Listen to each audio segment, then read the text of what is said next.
Hello and welcome to Boss Door, the final threshold beyond which games must face their final and toughest opponent, the critical gaming public.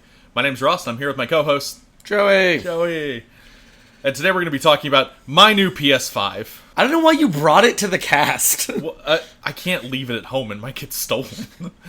I have a brother, he could sell it for thousands of dollars. It's just sitting there mocking me with its pop collar and everything. But anyway, today this cast's going to be a little different. I'm just going to talk about like Demon Souls, Deathloop, just the big hits right Ross, now. we played like 40 hours of Resident Evil. We have to talk about it. Yeah, but in between all that, I played the same amount of Demon Souls You and didn't Deathloop. even beat all of Resident Evil 2 because you're playing the PS5 so much. I mean, Yeah, I'm getting personal here. you wouldn't get it. I mean, Yeah, I can't get it. You just wouldn't understand. I literally cannot get it. Look, I mean, let me put it this way, right? Just like most of the audience. Well, let me put it this way, right? I mean, you briefly held the PS5 controller. Was it or was it not a life-changing experience? Yeah, now my hands feel unnatural every time I touch anything else. Did you come back and were like, you held a PS4 controller and were like, ugh. Yeah, dude, I have a PS1 controller, and I was like, what is happening? It's that feeling, when you go back to like an old console, and you're just like, oh, I hate this. I hate everything about touching this. That's how everything feels now. Everything in the world. It's like that Rick and Morty joke where he's just like, you don't know what level is. And then it's just like, everything is crooked. But anyway, what were we playing? It was Halloween month, so we did Resident Evil, which you shit on at the end of our last podcast. That doesn't make any sense. This episode's releasing in November. RE2 is like a movie made by Ridley Scott. RE4 is like a movie made by Michael Bay. I'm not really sure what you're doing or why any of this matters, but it is happening, so we're just gonna go with it. Owls are fucked up. It is silly, it is scary, it is fun, it is interesting. Everything about it feels strange. Sometimes voice lines overlap one another. And they took a restriction, and they made it better. But what the fuck are you doing, Ada, where you know where we are perched in a way you can throw an airplane to get the information to us? Exactly. So for this cast, we played Resident Evils 2 and 4 specifically, because neither one of us has any experience with the actual series as a whole, and we've always been kind of interested in it. And personally, they kind of blew me away. In both directions. Yes. I had heard a lot about the series. I had seen people play Resident Evil 4 quite a bit and stuff, so I knew what to expect from that game. But like, I never felt like I really got the appeal of the series just watching other people play it. But then having played it, like, I get it. I get it now. It's kind of classic us, because you've heard more about Resident Evil 4, which is more of the, like, kind of like the beginning of sort of like a more modern... Yeah. Like, not just Resident Evil joining modern games, but, like, it has a huge influence on modern games. Yes. It's a big stepping stone in that development. And I've heard more about Resident Evil 2, which is just kind of like one of, those old cult classics, genre-making games. Yeah. Obviously, Resident Evil 1 is probably more responsible for the genre-making, but Resident Evil, there's usually the thing that kind of perfects and popularizes something. Yeah. You know what I mean? Like, a game we never talk about, but like how Super Metroid really isn't the first Metroidvania, but it's like the thing that established Metroidvanias. You might have heard of it. Yeah, surprisingly, there is a Metroid before Super Metroid. It's just called Metroid. And a Metroid between the two of those called... What? I only know Samus Returns. I forgot what it's called in the game. I think it's just Return of Samus. We gotta stop talking about Metroid. Metroid Dread just came out. So anyway, this game's kind of a Metroidvania. That also seems kind of like a horror game too, Metroid Dread. Yeah. Because you're running away from a thing. It kind of is. So Biohazard 2 and Biohazard 4, which is their Japanese titles. Yeah, so what were your expectations going into this game? I'm curious. Into these games. So, I honestly thought they were going to be a lot more plot-focused versus gameplay-focused, and it could not be more the opposite. That is true. Right, like I knew some horror stuff. I'm not a big fan of the horror genre. When I heard about the remakes of 1, 2, and 3 come out, I was actually kind of interested in looking into it because I've always wanted to get into the series. But one of the things that kept me away was I was just hearing people being like, oh yeah, like in the Japanese version, they take out all the decapitations, which means there's a bunch of decapitations. Yeah. So I was kind of like, I don't necessarily want to watch like kind of gory. There's several types of horror. And one thing I know about, I I know about Resident Evil is it's gross a lot, right? Yes. Now, playing the games, they're way more cartoony than they were gross, right? Like, sometimes, like, people's stuff pops out of people's guts, you know, like in the movie Alien. But it's, like, kind of, like, it's honestly funny most of the time. Yeah. It's just weird, you know? So I really had no idea what I would think one way or the other, like, high or low. But I kind of had the feeling, which I was definitely right on, is it would make me feel a 0 or a 10 in some direction. And that could not be more true. Sometimes having scenes that have 10s and 0s right next to each other, yes. as in, like, the height of the heights of the game, really are just some of the best stuff I've seen in games. But it's also some of the worst character writing I've seen in games, the worst recorded dialogue I've ever seen in games. Like, just some of the weirdest choices, the weirdest plot, just, like, honestly, just a huge mess of, like, what the narrative is, but, like, really innovative gameplay stuff in both of the games. Yes. So these games were extremely different in tone, in gameplay, in plot, well, not really in characters, because neither one really has characters. I still think you can see a key way in the way they approach characters differently. Like, 2's trying its hardest. It is limited by the times and the hardware. Yeah. 4 is actively reductive to characters.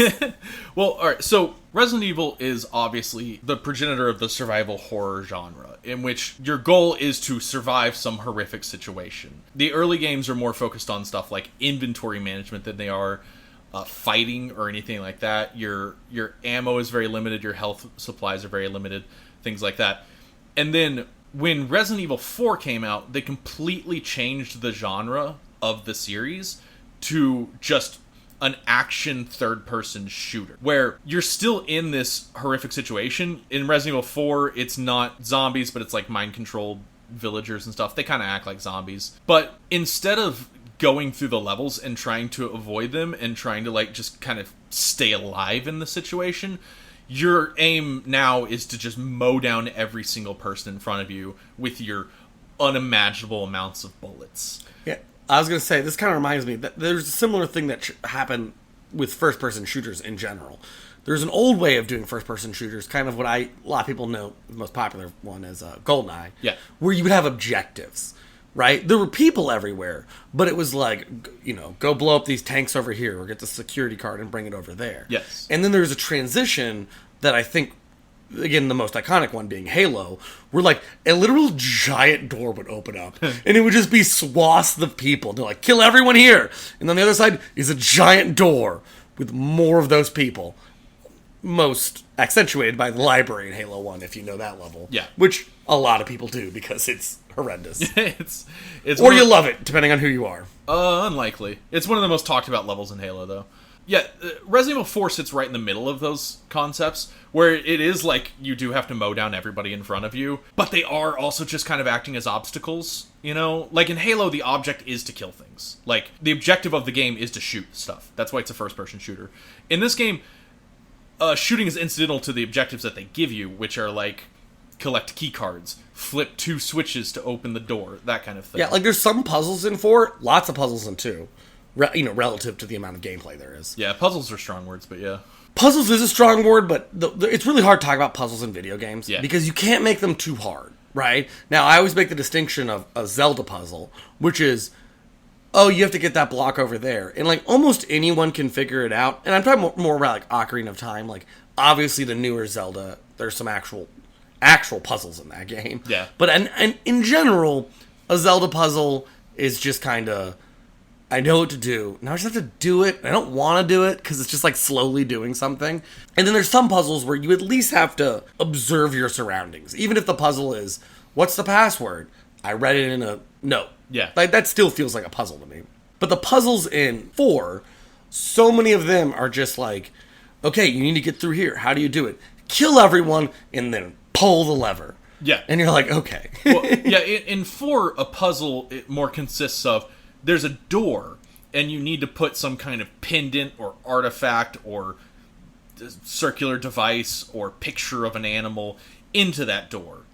The first one is, there's 2 swords and you have to swap those swords. That's it. That's the most, like, puzzle you get in the game. Is that's fair. Is like, oh, these swords aren't in the right slot. I mean, there's a couple things. There's, like, in the church, you can spin, like, a light thing and match them. There's not... Yeah. There's, like, a couple, you know? But for the most part, it's just get the right key, whatever the key item is, and just put it in the door. And for it to be the right one, it's just the one on the only path in front of you. Yeah. But we're getting a little in the weeds on that. The point is, there is a dramatic shift in the series from Resident Evils 1 through 3 as kind of a trilogy in and of themselves, and then Resident Evils 4, 5, and 6 as sort of their own thing. Yeah. So to, like, kind of illuminate it was, like, our first experience playing the games. We both started with 2. You know, Ross knew a lot about 4. I knew 4 was the shooty one. I knew 4, 5, and 6 were kind of the way I thought of it is I didn't know what you did, but I'm like, I'm pretty sure it's a lot of throwing grenades into people's mouths. Wasn't exactly that. There's some Resident Evil game I know where you put grenades in people's mouth, but almost that's what it felt like you were doing the whole time. Kinda. It was just demolishing what was in front of you. So I knew 2 was supposed to be the more, you know, atmospheric one, and we played it by completely legal means. And so I played the PS1 version, and he played the GameCube version. Yeah. And I started first, you know, just like a day before. I was like, wow, these are actually really good graphics for the PS1, and I was all excited. And, you know, they have this absurd cutscene that I'm sure we're going to talk about. But you start out, and there's a burning fire, and you're outside. And I can't figure out how to walk fucking forward. So Ross was familiar that the game was already tank controls. I didn't know what that was. Yeah. So for anybody that doesn't know, tank controls are the character only moves forward relative to the character. So whether or not they're facing towards the screen or away from the screen or to the left or to the right, if you press forward, they move in that direction. So if your character's facing the screen, essentially facing you, and you press forward, your character's going to start walking towards you. And then if you hit right, they're going to turn to the character's right, which might be your left. It might be any direction. Yeah, like a tank, right? Yeah, like a tank. You're moving your treadmills. But it's incredibly disorienting. Yeah, so all these zombies are showing up. Not a single freaking prompt or menu I can find that says, these are your buttons. Yeah. And there's a fire behind me, and 3 zombies are walking towards me. And I die like 4 times in a row, just walking backwards into a fire. Being like, what? So I had to go online and be like, what are the controls? And they're like, to shoot your weapon, you have to equip your weapon. Yeah, I found the menu. And pressed R1 and X, I believe. Never would have figured that out. Never would have figured out a combination of 2 buttons, right? Ross played a significant amount of Resident Evil 2, came over, watched me play, and he's like, is that your natural walking speed? And I'm like, no, I'm hitting the run button. And he's like, there's a run button? So, I legitimately played half of this game without knowing you could run. And I texted Joey at one point. I was like, man, it's so funny to me that all these zombies are just trying to eat your face, and Leon is just strolling through them, just like doesn't give a shit. So I'm kind of mad that you weren't like, what do you mean? What do you mean? You could have run. You just run. What do you mean you don't stroll through? I just thought you were bad. Like you could have saved me, is what I'm saying. How could I assume you didn't have a run button? I expect you to know when I don't know basic controls of a game. I made fun of you a little bit because you kept being like, oh, this crow room's really hard. And I'm like, just dodge them. They hit me like 3 or 4 times every time I go yeah, through the and it's crows. like, I never get hit in this room where a bunch of crows attack you because they can't catch up to a running person. I was unintentionally doing a challenge run and doing pretty good at it, so... Kinda. The second I got a run button, it changed my life. Yeah. It went from him constantly complaining about the game to being like, this game is fun. Yeah, this game really changed the way I played. But getting away from the point is, so yeah, the controls are really obtuse at first. Oh, purposely obtuse, in my opinion. You're extremely limited in resources. You don't know what anything is. There's ammo and everything everywhere, but you can only pick it up by just kind of clicking at anywhere on the screen. Sometimes you can see it, but like, sometimes stuff is just purposely hidden by camera angles. Like something will be behind a desk, and you can't see it, but if you hit X, you might just get health or whatever. And sometimes it's not on the screen at all. It's just like, you're just mashing your face against walls and stuff, clicking X, because that's your pickup button. And it's like, well, maybe you do that in front of these trash cans, and you just find ammo in the trash cans. And one thing that was really clear about Resident Evil 2 early on, and this is pretty common for a lot of early game, PS1 era and back, is, they want you to replay it. They kind of expect you to lose. Yeah. And it's somewhat interesting because the big part of 2 is there's a lot of resource management. And if you just waste bullets, like if you shoot bullets and you miss a bunch, you can kind of soft lock yourself. Like, you always have a knife to take out zombies, but it takes a unconscionable amount of hits to kill something with a knife. Yeah, it's like straight up impossible. Yeah, there's a couple places where you can hit someone with a knife and they can't reach you. And I used to just wait and kill them in the game. And it would take I'm not even kidding, like 30 slashes. Yeah. And they fall down and they get up and you do it. So it's like, it's over 10 minutes of your time to kill a zombie with a knife. Yeah. It's not really supposed to be, the main way of combating things. You kind of need bullets. But also, every time something dies, they stay dead. So you kind of want to kill everything, but you don't have necessarily enough. You do have enough resources to kill everything, but it's tight. And if you miss or you fuck up or anything, you run out of resources really quickly. So the game kind of makes you feel claustrophobic while you play it. Because one, the controls are, it's difficult to run. It's difficult to move. Yeah. In an average game, when a slow-moving zombie's walking towards you, it's really not that hard to get away. You just kind of have to walk backwards. That's like most games that have zombies will have face huggers or runners or just stuff, anything that doesn't do normal zombie shit. But this game still wants the shambling zombie thing. So one of the ways to make that work is make your controls really bad.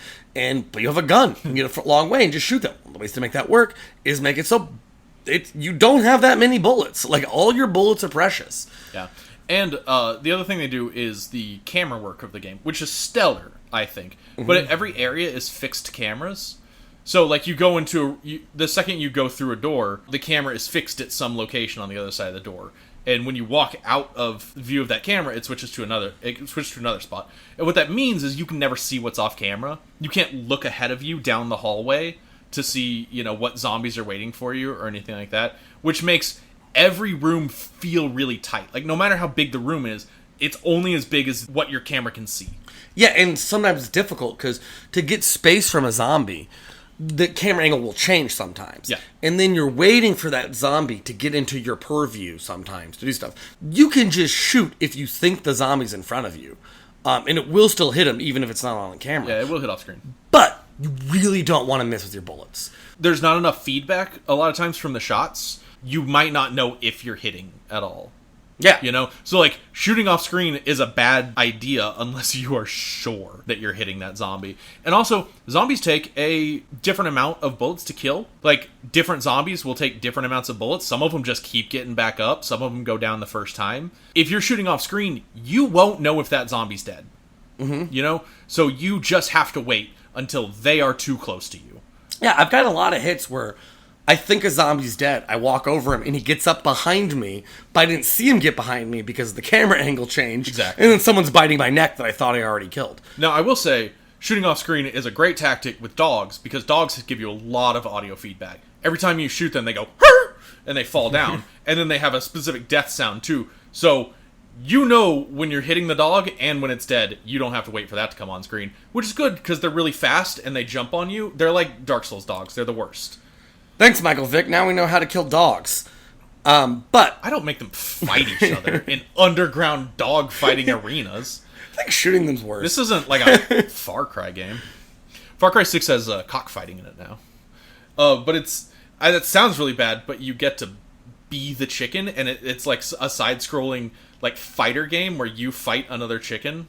You just spent all this time complaining about the game off the podcast, and now you're but there's a mini game where you get to fight with chickens. It is an innovative and interesting choice, but also deeply distressing because it's still cockfighting. You're in this country that's based on Cuba, and it just looks like any South American village place like anything Ubisoft makes is just in South America and you're killing drug cartels these days, right? And they just introduced cockfighting as a thing. But at the same time, they made it kind of fun and interesting. It kind of pisses me off the way Ubisoft works. So Resident Evil 2 is a lot of fun because it doesn't have cockfighting. Just play with your PS5, Jesus Christ. But one of the things that was, kind of the whole point of all this gameplay stuff, I really don't know how to follow that, buddy. Just a completely unnecessary aside. That's a drive-by review of Far Cry 6, a game I haven't played. It wasn't even a review. It was a review of a game inside a game. You just did an Inception review. Right. Biohazard 2.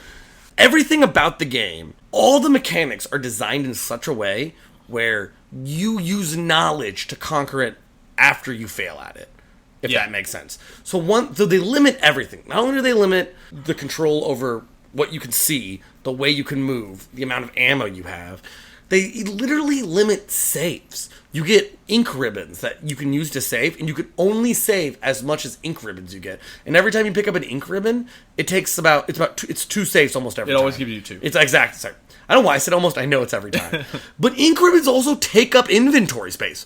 Most of the saves are near next to item boxes, so you can go and get them. But even saving, you have to really know you want to save in the game. So I think, especially back in the day where games were not as long, because it's the past, and a lot of times you'd have 8 PlayStation games total, and 7 of them are just complete fucking garbage. Yeah. It's just, it's a racing game.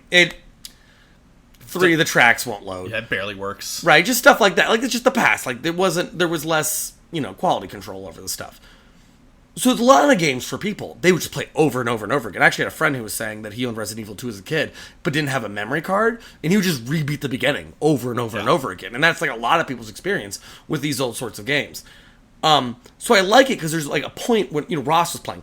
Part of it was because he didn't know he could run, but he escaped through the streets and got to the police station. And he's like, "I have no not money. There's no money in this game. No ammo, no health, and the 2 places I can go, one has 8 zombies, and one has a horrible monster that is at kind of a mini boss. Yeah, almost guaranteed to kill me. I don't know what to do. I think I just have to restart the file and kind of stuff." And that can be frustrating to a modern gamer, but I actually think it's a really interesting design choice. Yeah. Right? You're trying to escape the hordes of zombie, and you can just get overwhelmed. Yeah.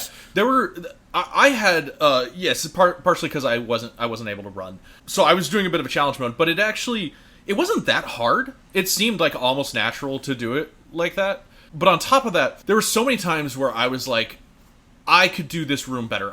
With the knowledge that I have, I can play this game better. And it felt, whenever I would get overwhelmed, I would be like, I don't know if I'm soft lock. I don't know if I can keep going. And it always occurred to me that they definitely kind of meant that to happen. Where they're like, we want you to restart your game several times. It's not a game you just play once and you beat. It's a game you play and you lose and you play again and you get better every time, until you're playing that game with your fucking eyes closed. Yeah. And I actually really respected that because it's not that long of a game. And once you know where you're going and stuff, you can run past a lot of things. You don't have to deal with everything, and you just move way faster, even having played through one time. Yeah, I think each route is pretty accurately described as 6 hours. Yeah. That's what I saw online. That's what my second run, when I did the Claire run, took when I knew where stuff is. Exactly. First time took a lot longer because just dying a lot. If you count all the... I just got stuck in this room for a while. Yeah. Or I didn't know where to go. Full disclosure, I mean, we did use save states just to get through the game faster. Yeah, very legal. On GameCube, the GameCube save states. And the PS1 save states. Yeah, we legally hacked our GameCube and PS1. I wish I could get a sound of somebody kicking open the door, Sony police. Yeah, Sony police. Just very loud. Oh wait, he has a PS5. He's fine. He's fine. Yeah. Kill the other one. Kill his friend. Kill his dog. Not the PS5. Please, God, no. Yeah. It's worth more than my life. But Resident Evil 2. But I never felt like I was truly in danger of running out of saves. Once I knew how to play the game, at first I was like, oh, the save state, or the save function is really restrictive. But after I started learning how to play the game, I was like, I wouldn't really use more saves than this. Mm-hmm. I think if I replayed the game, I probably wouldn't save more than 4 times. Yeah. The entire and you get much more than that. Yeah. As opposed to Resident Evil 4, in which I saved almost 80 times. Yeah, that same save. Maybe more than that. That was the last time I remember counting. It was already at 70 something, but I still had some game to go. Resident Evil 4 does not restrict your saves, as you might imagine. Yeah, they decided restrictions are for losers. Yeah, but the idea of RE2 is to put a little plot context to it, you're playing Leon Kennedy. It's your first day as a cop. You've been transferred. Well, there's two routes. You're not always playing Leon Claire. You can pick Leon or Claire. Yeah. It's the interesting, it's like one of the most interesting things as part of the game is there's delineating path. There's two characters. There's one who's a cop, right, and one who is the sister of the character another cop a character from the first game. Yeah, Chris Redfield, and they both have the same route, pretty much. You're both just trying to escape from the city. But it's interesting. Like, it is interesting that they added gameplay by doing separate routes, and inside those separate routes, there's an A and a B side. Yeah. So, like, if you do Leon's route, at the end of it, you can do Claire's B side, where she still has the stuff you leave over and don't pick up for the resources on her route. Yeah. And on Claire, obviously, the opposite's true for Claire's side. Yeah, and you could also just play both A routes. You can play Leon A, and you can play Claire A, and Claire A is pretty much the same thing. You get some different... There's different plot points. There's different plot points in a few different rooms and stuff, but for the most part, it follows the same progression.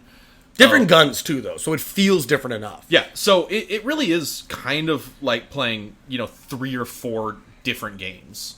And there's modes that, there's different challenge modes inside the game. There's actually a lot of stuff in this PS2 game, or PS1 game. It's shocking. Like, I think overall there's more content in this game than like RE4, But either way, you are exploring a police station that's been overrun by zombies, and there's all these little things. Like, you first get into the police station, and I'm gonna talk just about Leon because I didn't actually get to play Claire's route, but I've seen a lot of Claire's route. We went over it and stuff. And Joe, you can inform me on anything. But basically, you get to the police station, and it's you meet a guy who's like, he's dying, and he's like, here's the key to the computer, and it'll unlock the doors, and right. And you're introduced to the first idea of like, okay, doors are locked, and you need to unlock them. But there's also like a fountain in the middle of the room, and you go up to it, and it's like, the key to the fountain is the unicorn, and you're like, what the fuck does that mean? Yeah, it almost is like a Myst vibe where like you click things, and like just weird text over like like fairly good graphics for the time. Like the fountain when you click the fountain, it just gets bigger and looks It shows you a 3D model of it. Yeah, it's just like or like an art piece. But and it's like every time they do that, it generally is a haunting looking thing. Yeah, but it's also weird. Like you're in a modern setting, right? You just go into a police station, and then you find this fountain that it's like insert the unicorn, And then later, after you do a few things, you're gonna find like a statue holding a gem, and you have to push some other statues around and make them drop it. You have to light a painting on fire to get another gem, and put those gems in doors. And there's ammo and stuff scattered throughout the building, and everything about it feels strange. You're so off-put because you're like, I don't understand what's going on here. This isn't just a zombie apocalypse. The fountain in the foyer wants me to insert some sort of pendant so it will dispense a key to me. You know? And all the keys have the shapes of cards on them. Yes, it'll give you the specific, I think it's like the spade key or something. Yeah. And what it is... And then you find like a bishop plug, and you're like, I don't even know what this means. Yeah, it's like those words don't make sense. And they're like, if you find a socket, and you're like, sure. Oh, it's that kind of plug. I didn't know. Yeah. Thought we were in a weird sex thing now. But the point is, this isn't just a normal horror setting where it's like there's monsters, there's zombies and monsters and stuff that you have to fight. This is a horror where there's something wrong with the world around you. Like, you're in a normal police station, except there's a bunch of weird doors that need weird keys, and you have to solve awkward puzzles with like putting gems and things and lighting the right lights up in the correct order to like in Claire's route, you go behind the chief's desk and it moves a painting, and you put the 3 tablets into the painting, and a door slides open, and you go into an underground torture chamber underneath the chief's office, and you're like, the world is wrong and strange, and you never feel comfortable because you can't imagine what's around the corner. And even though all these puzzles are generally pretty simple, whenever you get to them, they also have like weird text attached to them, like the burning the painting thing. Yeah, it says something like the fires of hell or something. Exactly, like it's that. like it's a painting of the fires of hell. Yeah, or it's like the gem one has something that's like it says something like, if Apollo and Neptune are staring at the whatever we're looking at, it will set you free. Or just like I don't even remember all the text. It's all kind of random and weird, but it's it's just said in such a haunting way. Yeah. You know? Like, it's like kind of hard to describe, quite frankly. It's intentionally not understandable. You know? Yeah. It's like, okay, I get from the wording that I'm supposed to make these two statues look at the middle statue that's holding the gem, but I don't know why. None of it makes any sense. And despite that I know what I'm doing, I don't know why I'm doing it or what is going to happen after I do it, you know? Yeah. And that's what I mean is, like, it sets up this absolute, like, terror of doing anything at all because you don't know what's going to happen. And they honestly do such a good job with the descriptions in these puzzles. So the fire one, again, I forgot what the text says, but I thought it was really good if I remember when I first read it. But then you set the thing on fire and a gem comes out. And then when you grab the big red gem, you can check it just to see what it describes as. Because you're like, I don't know what this is. Yeah, I just got a gem. And it's really, really early in the game. So you're in general just like, I don't really know if I should be carrying these items on me.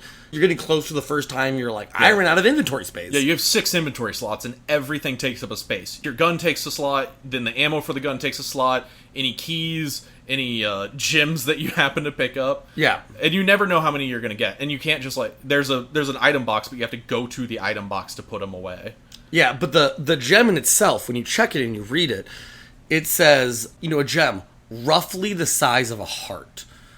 Like, what a weird description. Yeah, description. But then later, you find the art room, and there's these 2 statues, and it says there's a heart-shaped, about the size of a heart-shaped indention in the bust of these 2 statues. And I instantly was like, the heart-shaped gem. Yeah. It wasn't even, I'm not saying it right. It's not heart-shaped. It just looks like a gem. It's heart-sized.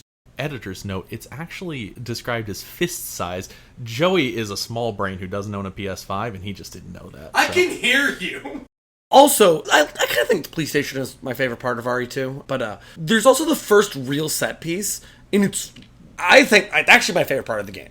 So when you first get into the police station, you unlock 2 doors, and there's 2 ways you can go. If you look at both of them, the first one you can look at, there's just like 7 zombies.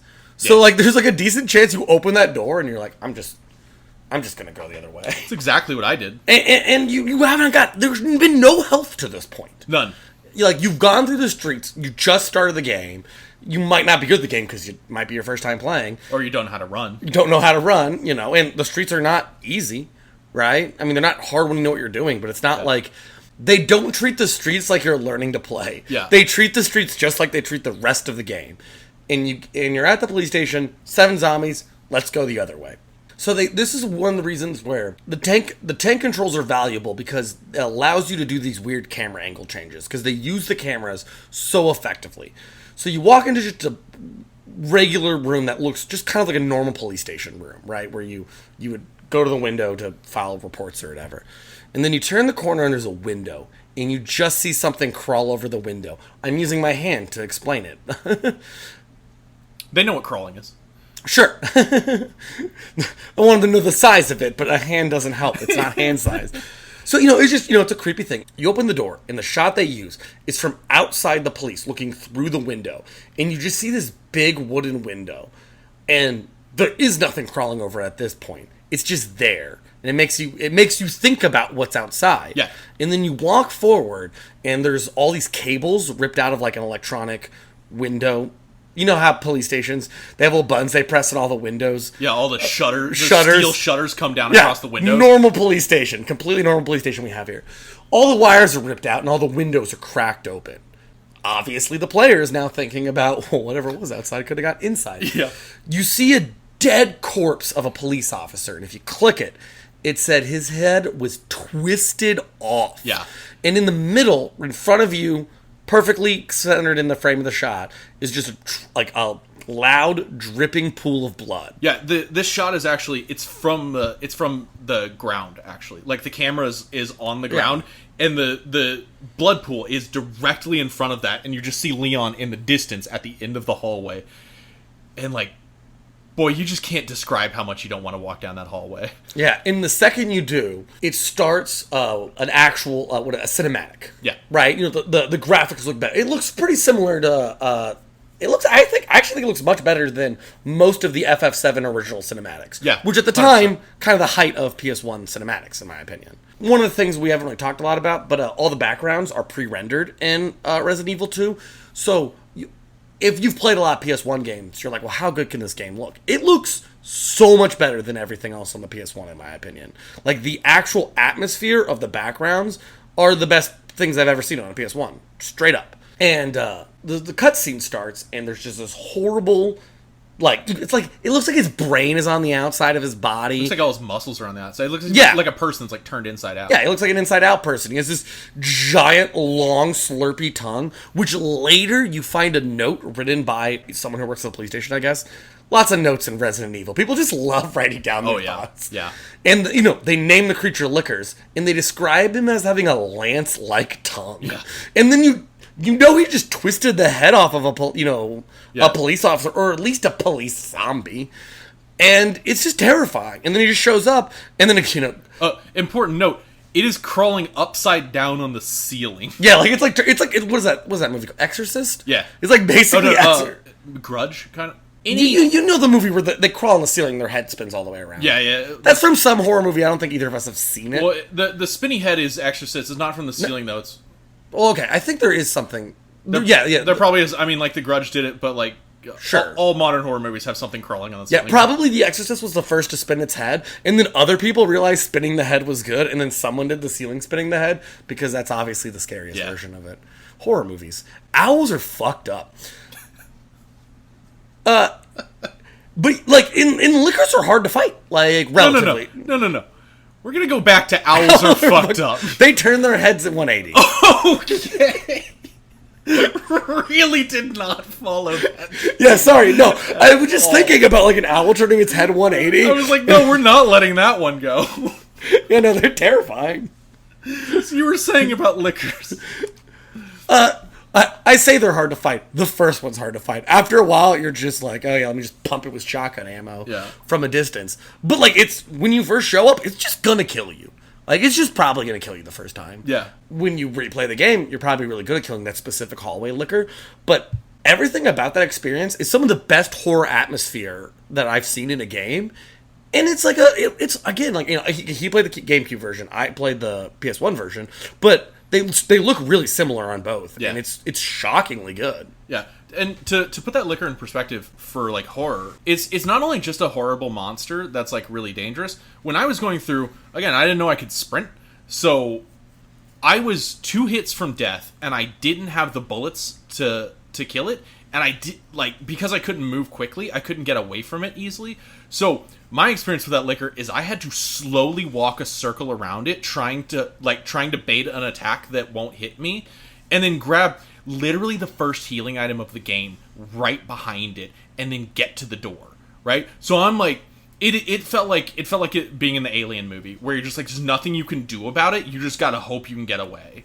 You know? So I didn't fight that Licker. I had to get away from it, and then hope I got weapons later that would allow me to come back and kill it. And I guess this wouldn't affect you if you don't have a run button, but you have, like, 3 health statuses. You have fine, little green, they show you the little biorhythm thing in the pause menu.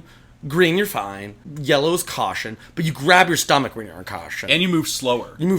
And then red is danger, and you move real slow as danger. Like, you shouldn't be fighting in danger mode. No. It just makes the game really hard. Let me tell you, it makes you, when you can't sprint too, it makes you want to reset entirely. It makes you want to redo the whole game, because you're like, I cannot believe how slow I'm moving. Yeah, so just, like, either clutching his stomach or hold, whatever mode you were in when you're fighting the Licker. Like, holding your stomach, trying to run away from this like horrifying a slight creature. limp as the Licker. You're just like, please swing, because if you jump on me, I'm dead.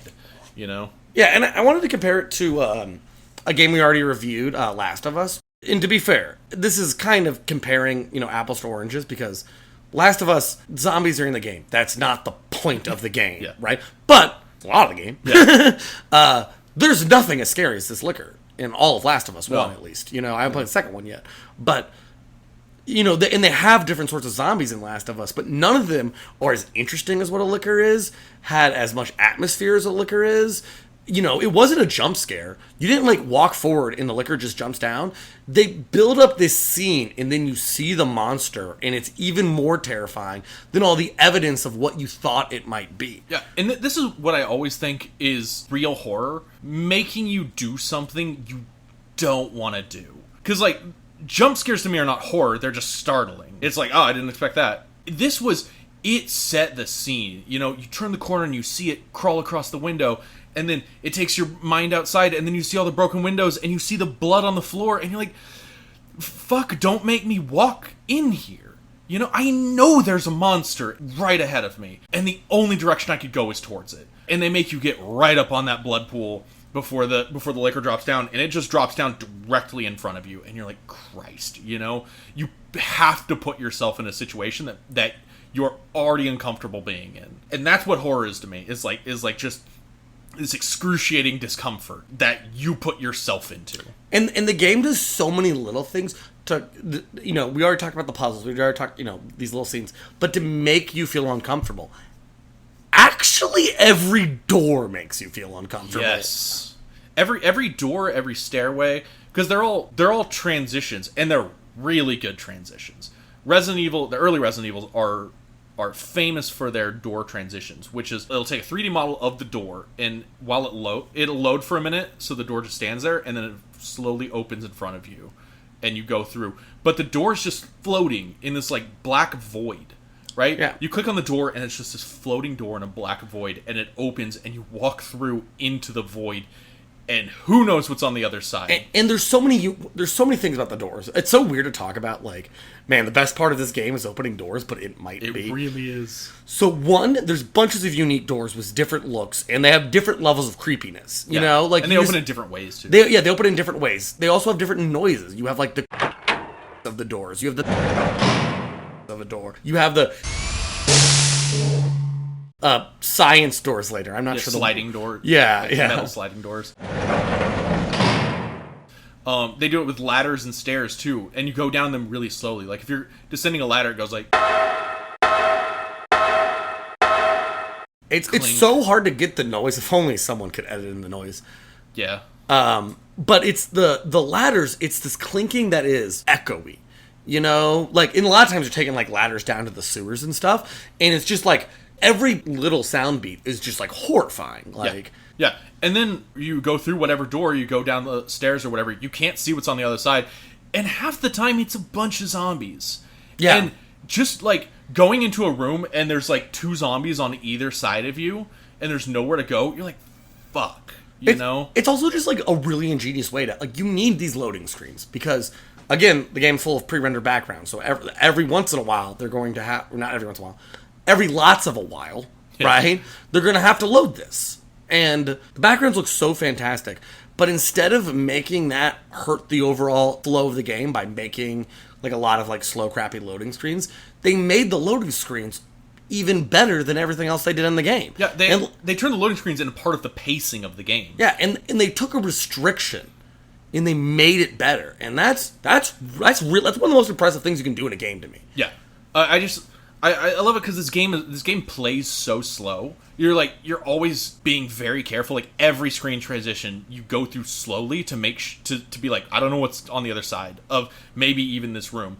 But doors, you open a door and it makes you wait. You have this anticipation like what is going to be on the other side of this door, and you click on it and it makes you wait like a good 5-6 seconds. Yeah, and your blood pressure is through the roof, just trying to figure out what you're going to do, like if there's a bunch of zombies, whatever, and then the door just opens into darkness and you step through and God help you. Before this game, my favorite version of a game we did, also very recently, of taking a loading screen and making it part of the game, were like the hallways in Metroid Prime, where they put these hallways that they were just there to hallways, just to load the next room, and I thought that was really creative because instead of stopping the game with loading, we make something pretty. And this is just so much better, because not only is it... it's kind of hard to believe unless you see it, but they're very interesting doors. Yes. they're aesthetically pleasing doors. They're highly detailed and everything. They don't just add to the experience. They're a part of it. They're crucial to the experience. Yeah. And Resident Evil 2 specifically, in my opinion. Yeah. I think... They probably took them out in the remake, didn't they? Probably not. I think they're so iconic they could not have taken them out. Yeah, we were just like watching some gameplay and I never saw one. Yeah, but we didn't really see any transitions either. We were skipping through. Fair enough. I'm just like, we'll find out. We don't know. Yeah. But do you have a favorite transition? Because I do. I probably Metal Ladder. I love Metal Ladder. It's the best noise. Yeah, no, I mean, do you have a specific one that you like? Oh, specific Metal Ladder? The Into the Spider one. There's a Metal Ladder that takes you to spiders. Yeah, okay, that is my favorite too.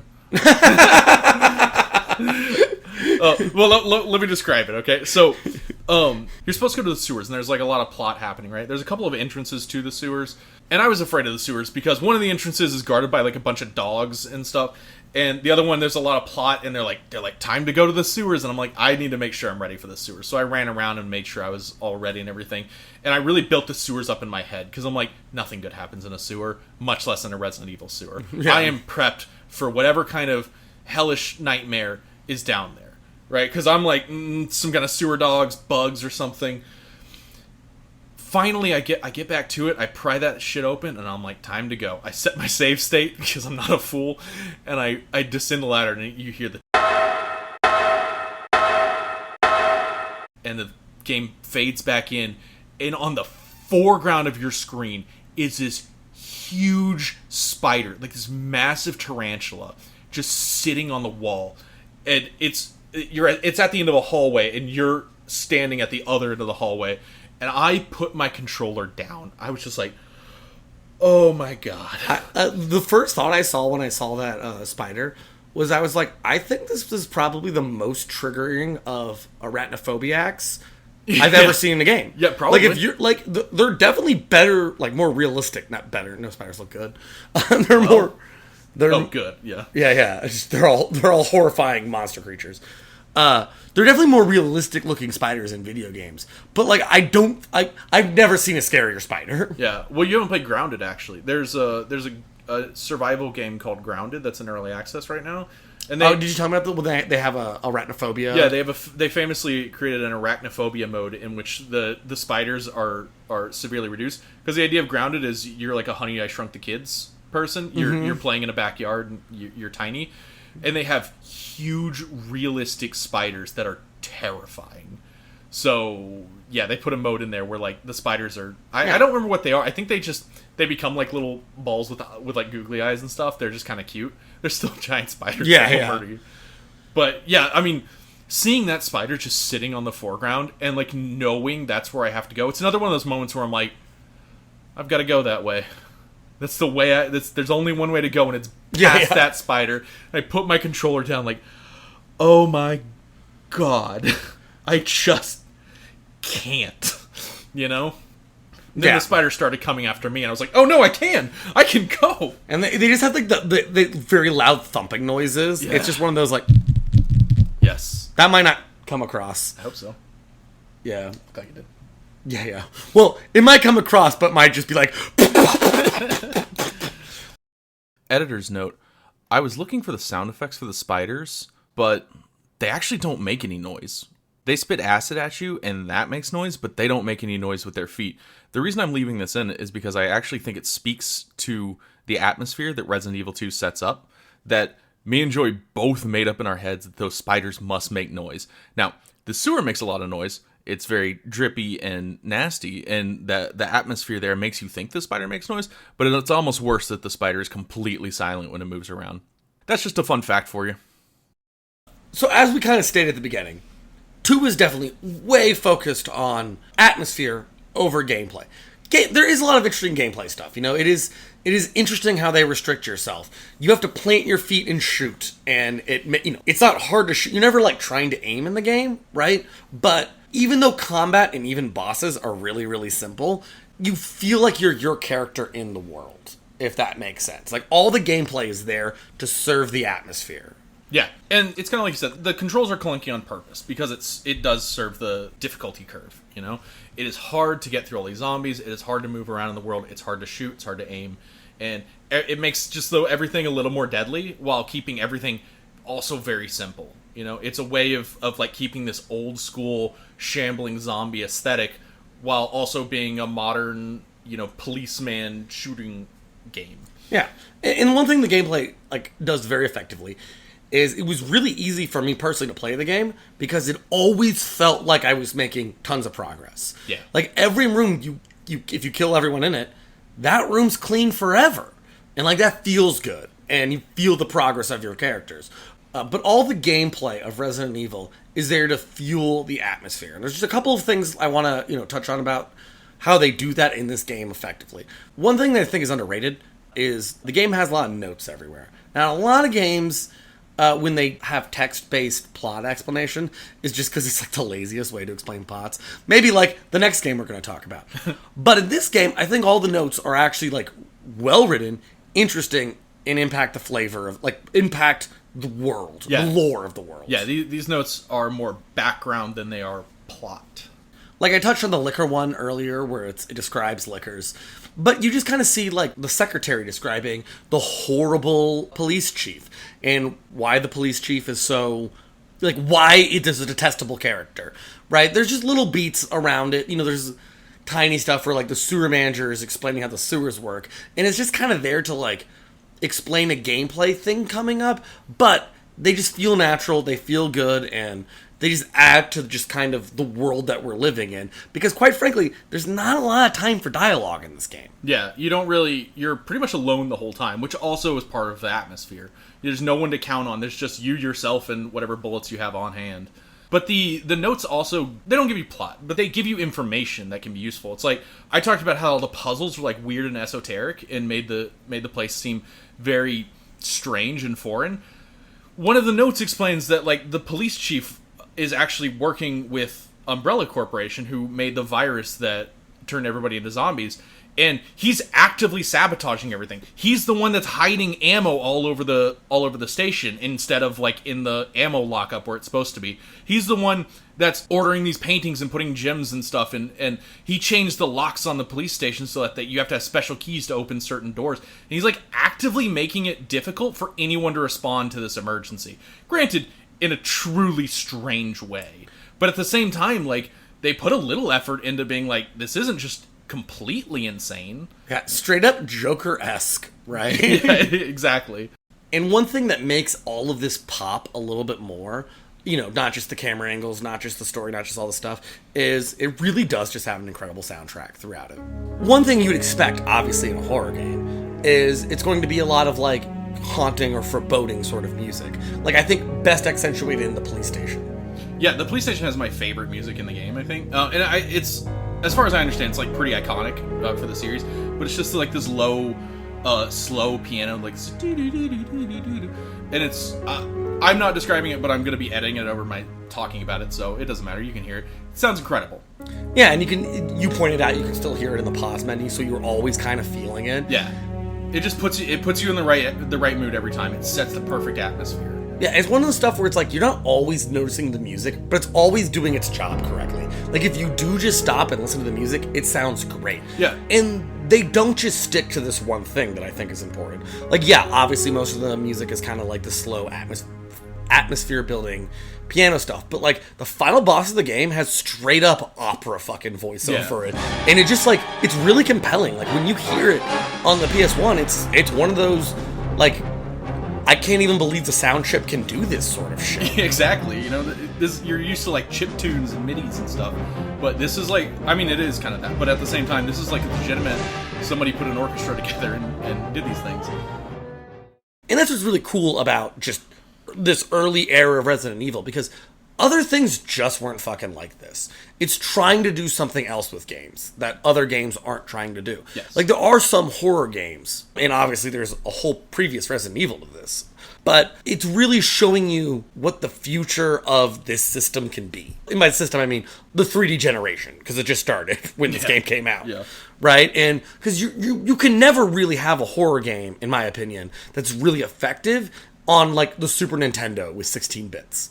Right? Yeah. You can tell horror words, but you're never going to walk down a hallway and be like, from like a top-down point of view. You can have your, like, Castlevanias and stuff. Yeah. That are like, yeah, it's all skeletons and zombies and stuff, but it's not scary. It's just kind of hard. You know? Like, that's the scary part. Is like, oh, I don't like skeletons because they're hard. Yeah. You can have horror tropes, but you can't have, like, horror atmosphere. Yeah, it's pretty hard to generate an atmosphere on, like, a 8-bit screen. Yeah. So we said at the beginning of this that there's a lot of ones and tens, right? There's moments in this game that are just, honestly, especially for the time, I really do like to grade things on a curve. For the time, we're beyond anything else we've seen. And again, a lot of the stuff that creates atmosphere in this is scarier than the stuff in Last of Us 1. Oh yeah, by a lot. Well, by a lot. But also, it has some of the most insane choices, or not. It's not always a choice what they're doing. Some of it's limits to the hardware, but they got around a lot of limits to the hardware with the rest of the game. Yeah. As good as the graphics are for the time, my God, the what people are doing in these graphics during the cutscenes and what they're saying and how they're saying it is unfathomably bad. They really are. This game, well, early Resident Evils in general, and this will go through 4, are legendary for how poorly they're written and how badly voice acted they are. In this game in particular, every voice line seems like it's been recorded in a different room with no context given to the voice actors. So they're just saying lines without knowing how they're going to be implemented in the game. And half the time, they're implemented in the worst way possible. Sometimes voice lines overlap one another. Like, someone's talking and someone else just starts their part of the conversation on the last few words. And it's just never addressed. And it's kind of insane that they did that. Like, they just put these sounds wherever they want. Sometimes it's generous. I tried to overlap you. I almost did it, but it wasn't even as bad as the game. I was ahead of you because I was like, oh, Joey wants to say something. Damn it! I was just trying to overlap, but sometimes it's generous. Exactly. Sometimes it's really generous how they do things. Overlapping a lot. Yeah, how they overlap and it's like and it feels weird. Sandwiches. But yes, it literally sounds like that. But the one thing I really like is the context shit is so funny. Like, one tiny example, because it is so good to me, is there's a part where a character jumps in front of a bullet to save the other person. And then left behind is Ada Wong, who's a girl, completely safe, and the person runs away. And Ada goes, I should see what she wants. Like, it was very clear that they were like, oh, we're going to have you say a line to follow someone. But no one said, she just shot your partner. Yeah, Leon takes a bullet for Ada, and then he's unconscious on the floor. Yeah, you can check his body, and it goes, Leon's unconscious. It doesn't look like a mortal wound. And Ada just says out loud, I should follow her. And you just leave Leon laying on the ground unceremoniously. Like, that man just took a bullet for you. It's so funny. And that's the kind of shit, is like, she was clearly handed the line, I should follow that woman. And she just read it because she had no context. She's like, I should follow that woman. And the context is Leon is dying on the ground next to her. And maybe there should be some ceremony to it. And they're never going to take a second take. They're just like, you get one chance. You say it once, right? And we're going to put it where we want. I don't know if that Eminem song, One Shot, just came out, but it's definitely the motto for the recording studio they use for this game. Yeah. And the characters themselves in this game are sort of buck wild. Their lack of anything. Yeah, well, a lot of early Resident Evil is based on, like, B-movie American schlock horror. So, a lot of it's intentionally bad, but these characters are just, like Leon is first day on the job cop dealing with a zombie apocalypse. Ada Wong is just a Bond girl who shows up. She turns out to be, like, a spy. And the entire time she's in there, she's just like, I'm looking for my boyfriend. That's my character. And it turns out she's a spy, but it's just, nobody in this game has any kind of characterization, and none of them have lines that make any sense. And but the game acts like there is characterization. Yeah. Like, Ada Wong is just around being like, I'm trying to find my boyfriend. And then shuts up for, like, a really long time. Then she gets injured and is like, I thought I could never love. And you're like, what are you talking about? And it's like, you're talking about that she's developing feelings for Leon. And you're like, where and how? Also, I thought we were chasing your boyfriend. Now, bear in mind, there is no off-screen time. You're Leon the whole time, except for the few minutes where you play Ada. So, like, there's no time where they could have met off camera and had these moments. It's just, she gets injured and Leon's taking care of her, and she goes, I know I can never actually care about another person, but I don't want to lose you. And you're like, what the fuck is going on? Yeah. And Leon meets the doctor lady later, and she's the wife of the guy who created the G virus, and she's insane on her own right. But she's like, Ada's not who you think she is. She's a CIA spy. And Leon goes, that's impossible! I know her! And I'm like, I do not think you do, Leon. And it really is. It's read exactly like that. I'm not doing an accent or an inflection. That's just the way the lines are delivered. They're insane, and all of the characters are like that to the point where like it's so bad it definitely loops back on fun. Yeah, you just have so much fun listening to these guys spout their nonsense. Yeah, and it's just so weird because it's like, the core of the game is just, we're stuck on the streets. We go to the police station, escape through the sewers, out into the world. Like it's just simple. We're escaping the city. Yeah. Right? That's all you need for the narrative, in my opinion. And they actively went back, and because Resident Evil 2 was a game, and then they kind of scrapped that game and started from scratch. They actively went back to do more nuance with the character development, but also have the characters have more connections to the first game. They put effort into it, but none of it translates into anything, right? Just garbage. None of it, you can't describe any of the characters. At the best, you can say the doctor is angry. Yeah, exactly. But, in one of the routes, kinda. On Claire's route, there's, a little girl, and her personality is little girl. Her mother and father are involved in the game, and there's points for her being around. She's not pointless to be there.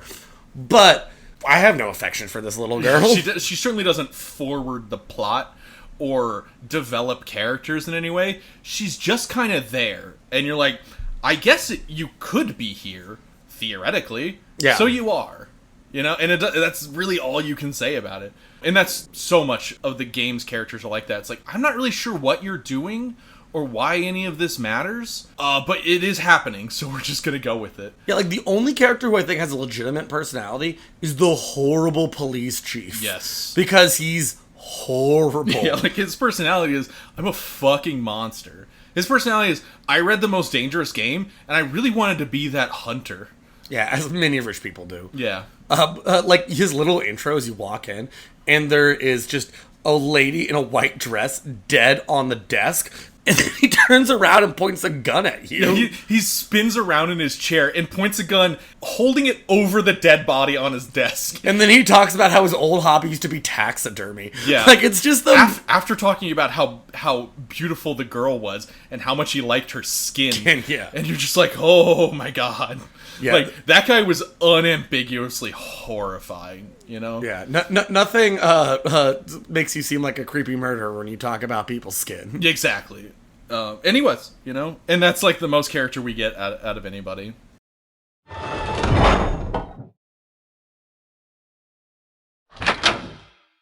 And as far as terribly written characters and plot and dialogue go, these are the things primarily... In Resident Evil 4, I was doing the overlapping dialogue. Oh, okay, yeah. So these are the things that primarily transition into Resident Evil 4. Because in 4, as I said before, they completely change genre. From survival horror, where it's all about inventory management and hoping you have enough bullets to get through, to mowing down hordes of enemies in every room. And that's the gameplay of it. It's a third-person action shooter. But all of the characters are batshit crazy. You end up in a huge trap castle. 4 is insane all the way through. Yeah, we tripled the length of the game, right? Yes. More than tripled it. It's now about 20 hours. And they added a lot more cutscenes because of that. Makes sense. So when you add more cutscenes, but you literally somehow make them go down in quality, it's extra noticeable. Yes. So, I didn't realize this until I started the game. We actually have some of the characters from Resident Evil 2.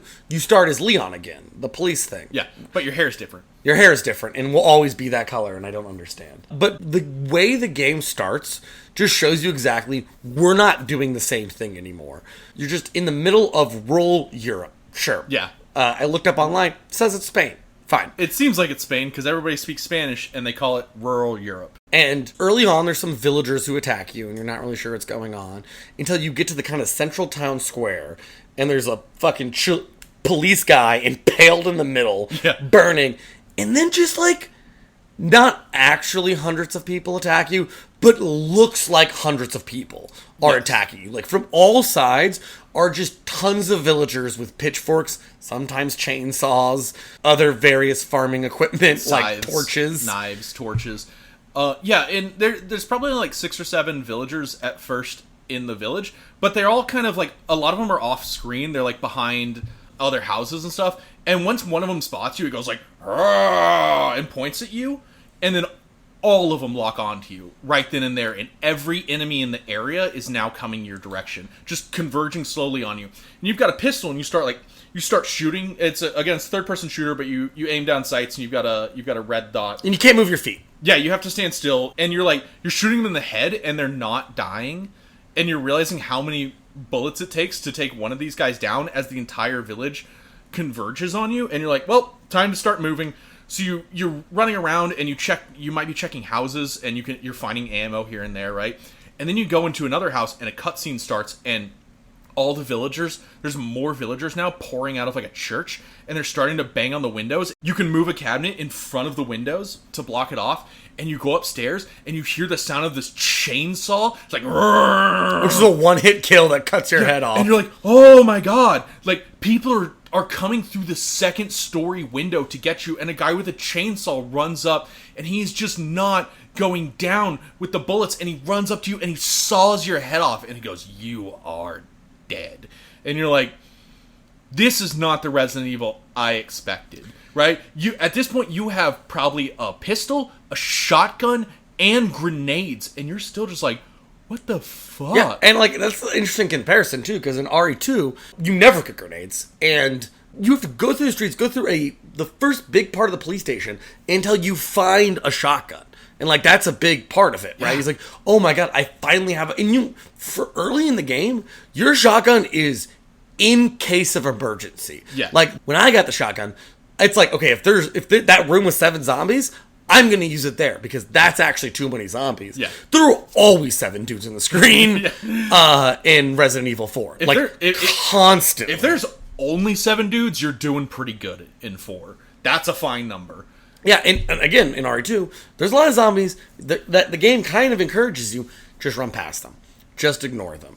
You can't spend your bullets on everything. They're not worth the effort. They're not worth the precious ammo. And in this game, where you don't even know what these villagers' deal is yet, they just seem like people.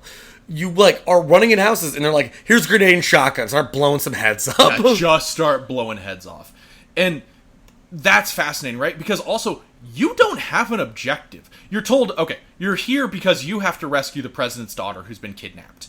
You're alone. You were literally. They're like, Leon is like, I was 1 day away from joining the protection agency for the president's daughter. Like, I was going to be her bodyguard, and then she got kidnapped, so they sent just me in here to get her back. And that's your objective, but you just walk into like a farming village, and everybody starts attacking you. You don't even know where to go.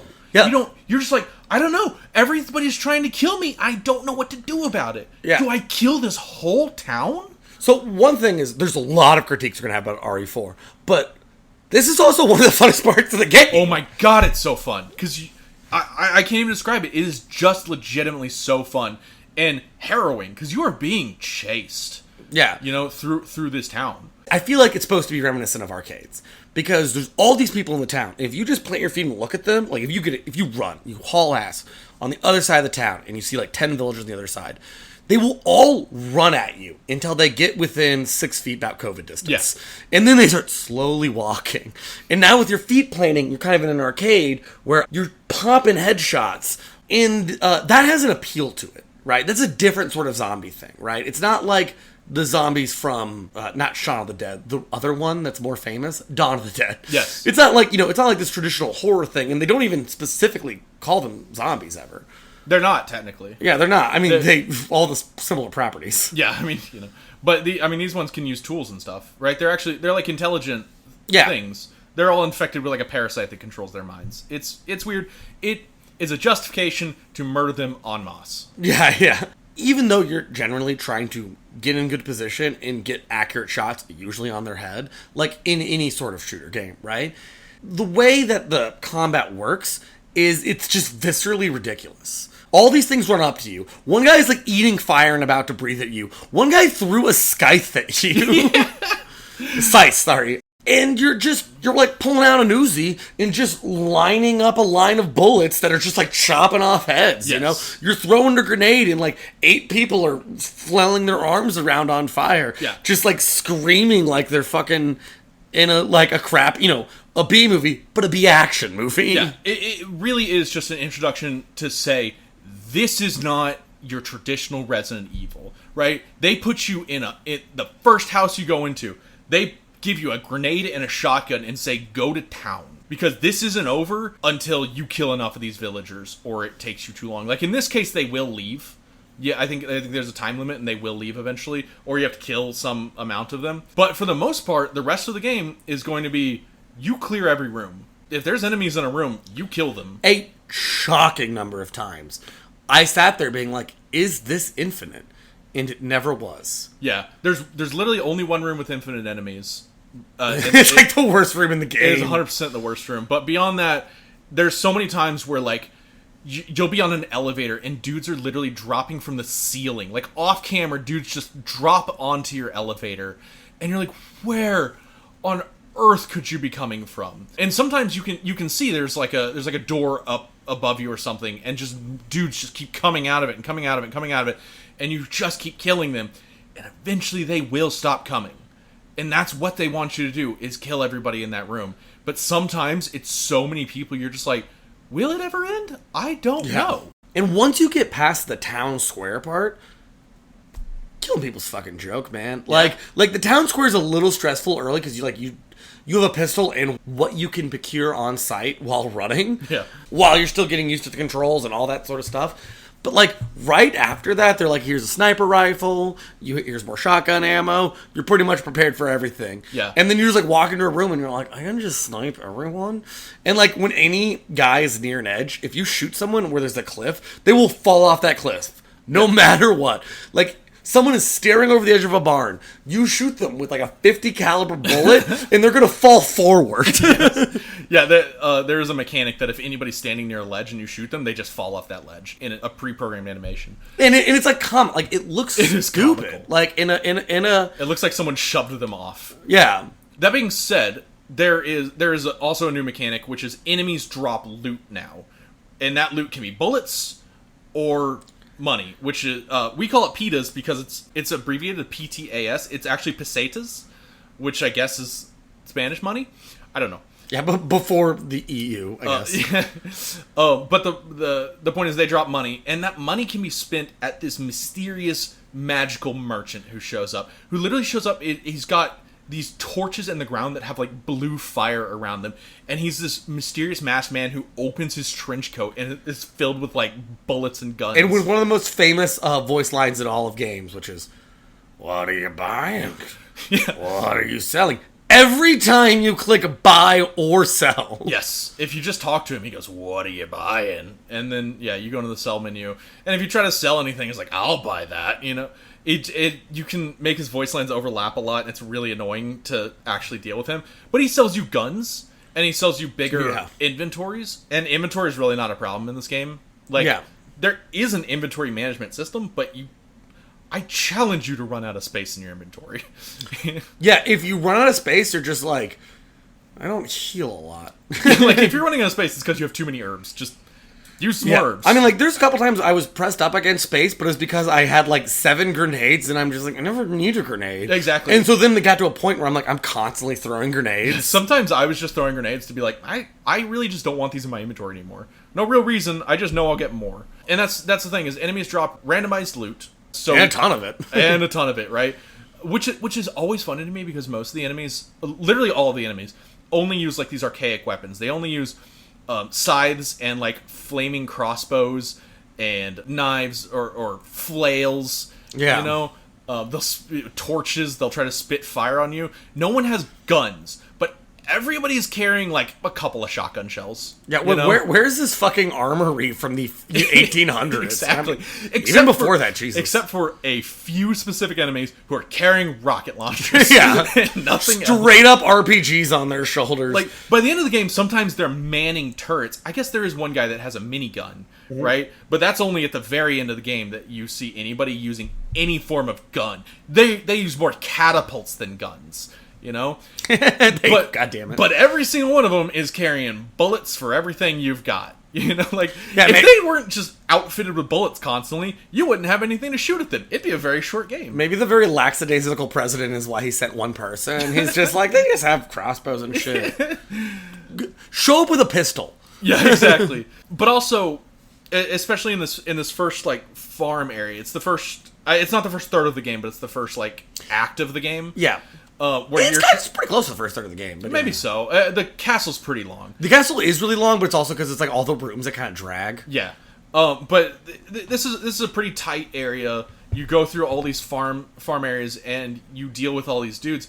And what you start to learn is like you'll start headshotting them and then their head will explode and this horrible mass of like tentacles will come out of their head and they will keep walking towards you. And now they're attacking you with these monstrous tentacles coming out of their head, and you're just like, that makes me uncomfortable. Yeah. I don't know what to do about that. I blew that guy's head off and he's still coming after me. Yeah, like all the horror is body horror. Because like a lot of times you're blowing off heads, and even if they're not a tentacle based monster, a lot of times they'll still walk towards you and just fall like 4 steps later. Sometimes even if they don't get a tentacle head, if that body that's walking towards you, like you'll blow their head off and their body will take about 4 steps, yeah, they can still attack you.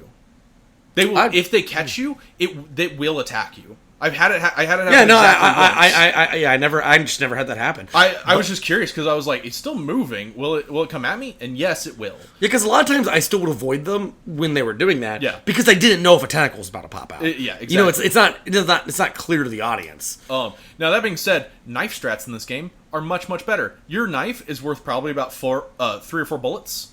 And that goes a long ways. So I never used it once. You could empty 5 rounds into a dude and maybe drop him, or you can knife it. I was knifing people through the end of the game. Like sometimes just to conserve ammo, I would like shotgun them and they would fall on the ground, and I'd run up and just start knifing them on the ground.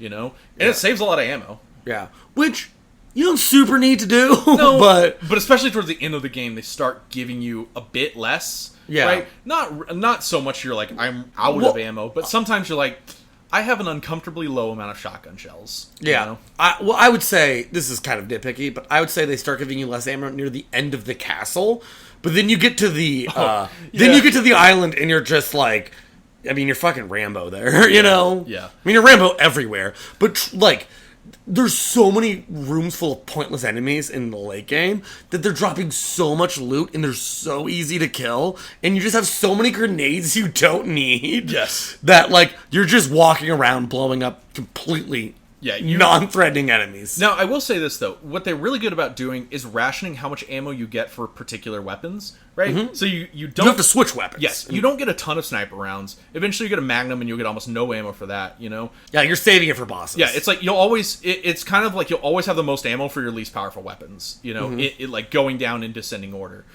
But what that means is like... Okay, you're not going to use your shotgun on everybody, but you're going to use it on groups. You're going to use it on more powerful enemies and stuff like that. Maybe if you're low on shotguns, you'll switch to your SMG and fire off a couple hundred rounds of that, you know, until that's a bit low. Maybe then you'll switch to your pistol because you've got a couple hundred rounds of that. And it's like, it really makes you, in every encounter, I think literally every encounter, I am switching between 2 or 3 weapons, you know, almost all the time. Because I'm like, there's a group, and I want to shoot them maybe once with my shotgun, and then maybe switch to my pistol just to conserve shotgun ammo. And there's some interesting balancing mechanics here. So you kind of have like 5 essential weapon types. You have your pistols, which are just, this is an easy mob. I'm going to use my worst weapon with my most prevalent ammo. Yeah. Right? You have shotguns, which are, I want to do a lot of damage. And, you know, like, shotgun shit. I don't need to explain shotgun shit to you. I want this mob out of my face now. Yeah. You have, like, your Uzi, which is just... I don't want to aim. Yeah. Aiming sucks. I like to just pull the trigger, and then they die. Yeah. Like, so many times the Uzi is just a line of fucking Uzi. Yeah. And you have your sniper, right? Now you get, like, a bolt action and a semi-automatic. I don't know why I said that. It's fun. it always has a scope. You get even better scope if you want to, and then combine it. I literally never bought it. Yeah, I never bought it. I was like, why would you ever need a better scope? Yeah, because scope's really good already. It's not. You don't have sight lines that long. Yeah, and there's lots of different rooms that are clearly designed around sniper rifles. And finally, in more of a late game item, you could first get it mid game, and then it goes late game. Magnums. Yeah. Which are like you have a revolver, and then later Killer 7. Yeah, and also special mention to single-use rocket launchers you can buy. Yeah, exactly. Which are incredibly powerful. Yeah, but they take up a tons of inventory space, and they have one use. And they actually cost a lot of money. Like, it's not a lot of money in the grand scheme of how much money you tend to spend, but it's a good chunk of your money if you ever buy one. Exactly. And so it's interesting because you have different... There's like, when you see dogs, or when I see dogs, I'm like, I want to shotgun these dogs. Yes. It's annoying to pistol them. But when you just see a bunch of like idiot goons, you're like, I want to use my pistol because I don't want to waste ammo. And if it gets bad, I'll grenade them. You know, like it just makes you think about the rooms differently. Or sometimes you're trying to find a way to get distance so you can snipe people from a distance. Yeah, and they do. Or sometimes you snipe people 4 feet from you because you just feel like it. Yeah, and they do a good job of having a bunch of different kinds of enemies that you want to deal with in different ways. If you see like red robe guys, those guys have too much health and usually like masks that prevent headshots. So it's like those guys are shotgun guys. But if you see dudes approaching you with wooden shields and flails, this is a weird game. You can, a lot of times I'm like, those are good grenade targets. Because their shields will probably block anything, at least the first shot of whatever you send at them. So it's their ammo sinks, and you have a lot of grenades. Use them. Yeah, you know? They're actually kind of, there's a couple things interesting about those shield guys. Because like one, a shotgun will blow their shield open. Yes. Right? You really don't want to use a pistol because if you're just trying to shoot a pistol through the shield, it takes little pieces at a time. Yeah. So you can either just blow up the shield immediately and switch to pistol then if you feel like. But there's one time there I saw where there's a bunch coming down a bridge with a shield, and I pulled out a sniper rifle, lined up where I thought its headshot was, shot it, and it killed 2 in a line. Yes. Like, not only did it go through their shields, it just headshotted 2 guys. Yes. And, like, it's just lining up sniper headshots. That's just fun. Lining up sniper headshots is the best feeling in the world. You know, in any game, but in this game, it's very fun because their heads do come off. A big change that really shows that, like, we are the gameplay game, we're not the world-building game, is you see numbers and shit. So in Resident Evil 2, you actually have, like, a health number, but you never see it. You just see the things. Fine, caution, danger, right? Yeah. You actually don't know your health, even though there's levels inside each of those. Yeah, you may know how many hits you can take. Like, each level is essentially 2 hits. Yeah. That's not always true. Yeah, and you have a general, and other things do more damage, exactly. Right? Like, some of the boss fights are like, oh, that's going to be 2 hits, naturally. In this game, you have a health bar that you can grow during the game, and you see the ticks go down. You can look. It's not a number, but it's a very accurate version of your health. Yes. The guns you can see when you go to the shopkeeper have several sets of stats. They have how much damage they do, how much capacity they hold, the reload time, probably a fourth thing. Yeah, it seems like there's a fourth thing. There was a fourth thing. It doesn't super matter. Capacity, rounds. Who cares? Rate of fire. Yeah, got there. Rate of fire. Never matters. Yeah, never matters. But they have stats. So one thing that's always interesting is you look at your gun. Like, your pistols are doing like 3 something, and your snipers were doing 6 plus something. Yeah. But then you have magnums, where my maxed magnum at the end of the game was doing 35 Yes. damage. Insane. Yeah, and there's several bosses where you're like, okay, let me pull out my magnum, and you're like, oh fuck, that's dead cutscene. We're just moving on. But that's interesting. Like, it makes you, when you go back, want to play with other stuff. There's like a mine thrower me and Ross both just happen to not use. But if I ever just play this game normally again, I'm definitely going to use it because I didn't, and I want to see what I can do with it. Yeah, I'm going to go back and play this game because the New Game Plus in it unlocks a infinite rocket launcher and some kind of like special pistol that you can use. And I really just want to go through this game with an infinite rocket launcher. That sounds fun. Yeah, so probably is fun. Yeah. And on top of the guns having, stats and everything, they also have, like, specific sizes and things, because your inventory is a big attaché case that you carry around, and they'll have, like, specific sizes for the weapons, so bigger weapons that do more damage tend to take up more space in your inventory. And there's, like, a grid pattern, right? Like, when you keep unlocking bigger cases, and they say, right, where it's, like, it's 24 by 18. I don't know the numbers. It's something like that near the end. And so, yeah, like a pistol will take up 6, but like a rocket launcher will be like 2x12. Yeah. And you can rotate it, and you can make it look aesthetically pleasing, which is kind of fun. Like, it's kind of fun to put all your bullets to one side and put all your guns to one side, because you do a lot of pausing in combat. Yeah. Like, you're going to pause in combat, pull out a new gun. In Resident Evil 2, you actually reload in the pause menu. I mean, you don't have to. Yeah, but it's you probably should. It's faster. In this game, they don't let you do that because it would be cheap. So a lot of times, if people are close on you and you have the best gun, but you need to reload, you're just going to pull out another gun to give yourself space so you can reload. So sometimes it's nice to have, like, all your guns, the place that you want to see and click them. Yeah.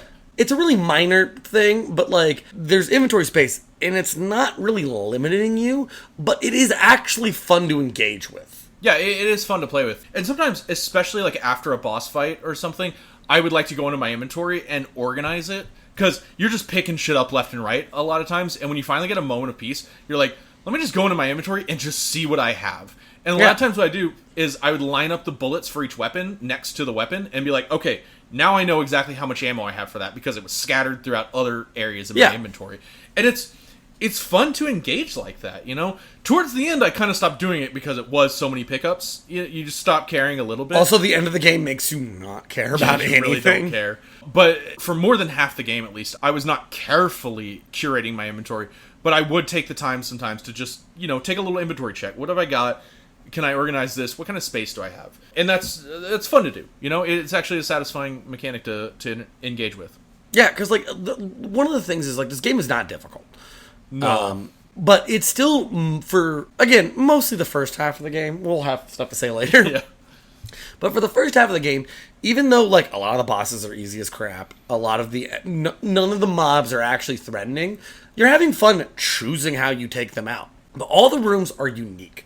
Because each room has sort of, like, a unique play to it, it really makes you think, like, oh, I want to go back and do this again. It's very, like, Metal Gear in that sense. Like, Metal Gear 2 and 3 have a lot of, man, I do this room a different way every time. And you can tell, like, oh, this is how I do this room. And, like, oh, this is how I do this room. Yeah. And, like, it doesn't really matter which one's more efficient. That's not what you're really... That's not the fun. That's not what you're doing. You're just doing it to do it in the funnest way possible. Yeah, a quick aside on that, because Metal Gear Solid 3 was one of my favorite games of all time. Still is. I think it's one of the best games of all time. Mm-hmm. But it's one of my favorite games ever as well. And me and you both used to play the shit out of that game and just redo rooms nonstop. You saw me, like, beat most of it, like, a month ago. Like, I'm going to be playing it soon. And when I saw other people playing Resident Evil 4, I was like, that does look fun, like, for the time and everything. But I never really understood, like, what the real appeal of it was. I was like, that looks like fun combat. It doesn't look like that fun. I don't understand the praise that this game gets. But playing it, I realized, I was like, oh, this is everyone else's Metal Gear Solid 3.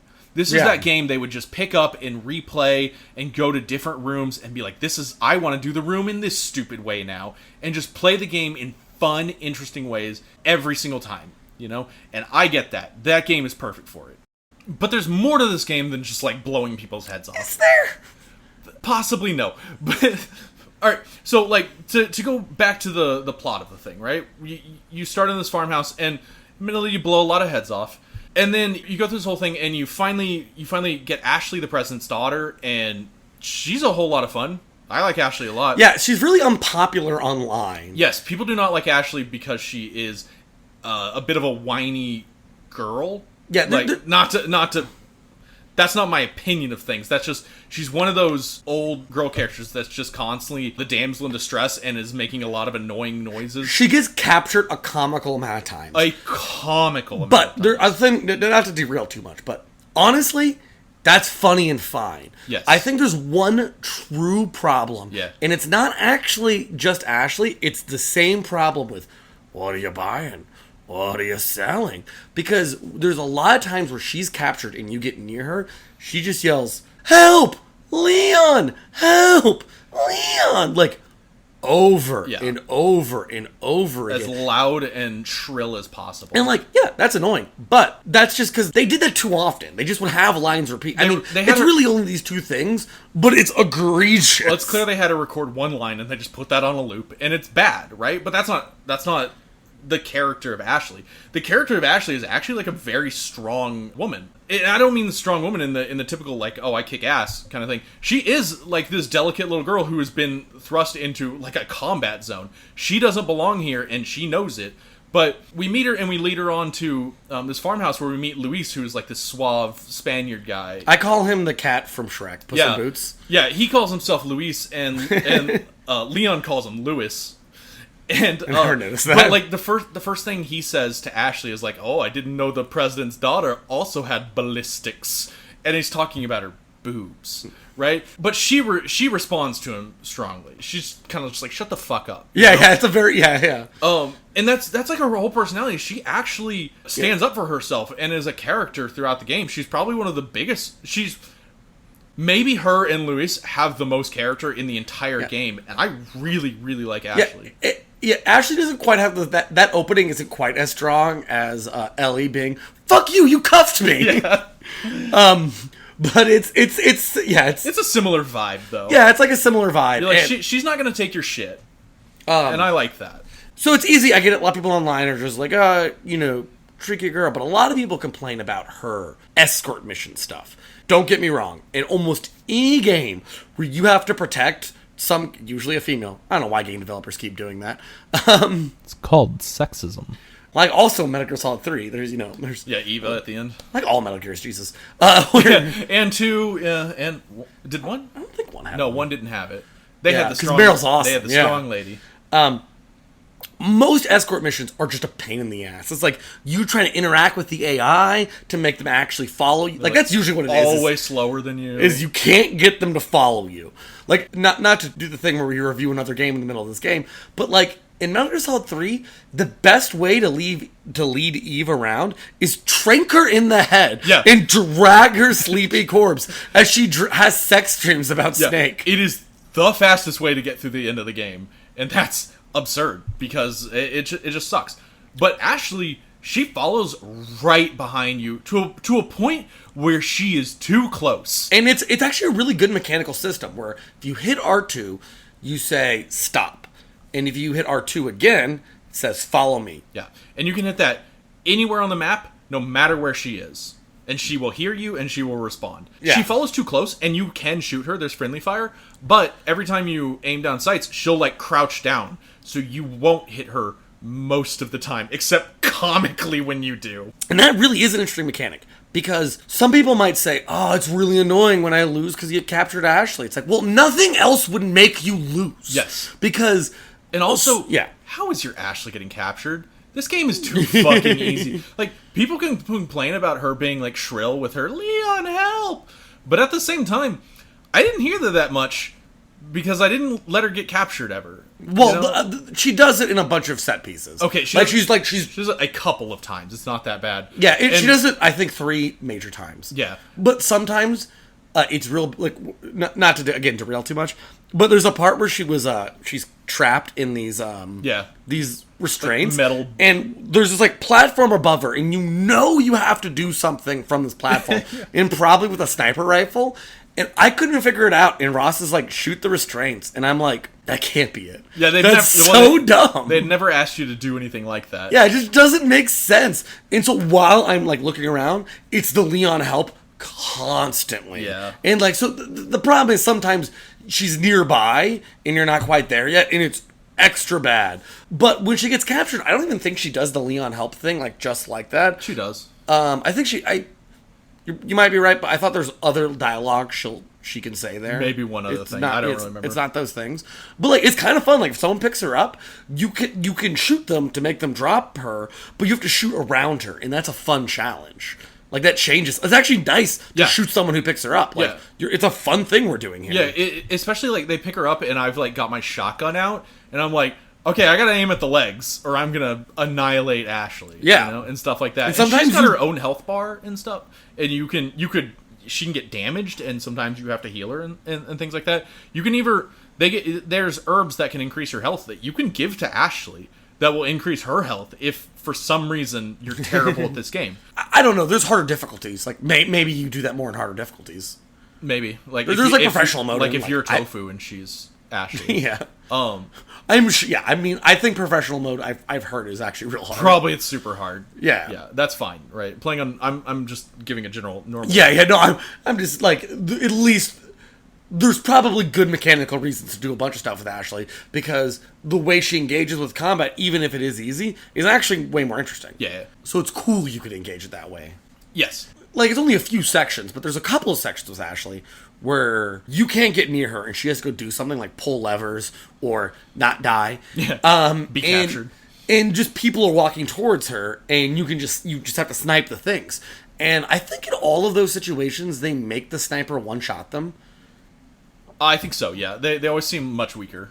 But it's really fun. Like some games have that stuff where you have to snipe to protect someone, but it never really feels like it does in this game where it's just like kind of fast-paced sniping and it's really fun. And like again, you know, if you're focusing on a group that's getting near her and someone sneaks up and grabs her because you weren't looking at her, you then have to snipe that person around Ashley. And like that's really engaging. Yeah. It's cool that it's not just a game over. It's not like if somebody gets to her, you just lose, which is, I think, what a lot of escort mission stuff would do. Yeah. They pick her up and they carry her away towards a door. And if they get out the door with her, then you lose. Yeah, and right? it looks silly, too. Like, she's like They over chuck their over her shoulder. Yeah, and like I don't think she's doing this, but it feels like just like her banging her fist she's against she's their back. kicking her legs and stuff. Now, I will say, Ashley is in like a sleeveless sweater and a mini skirt, and she is pretty young, I think, you know.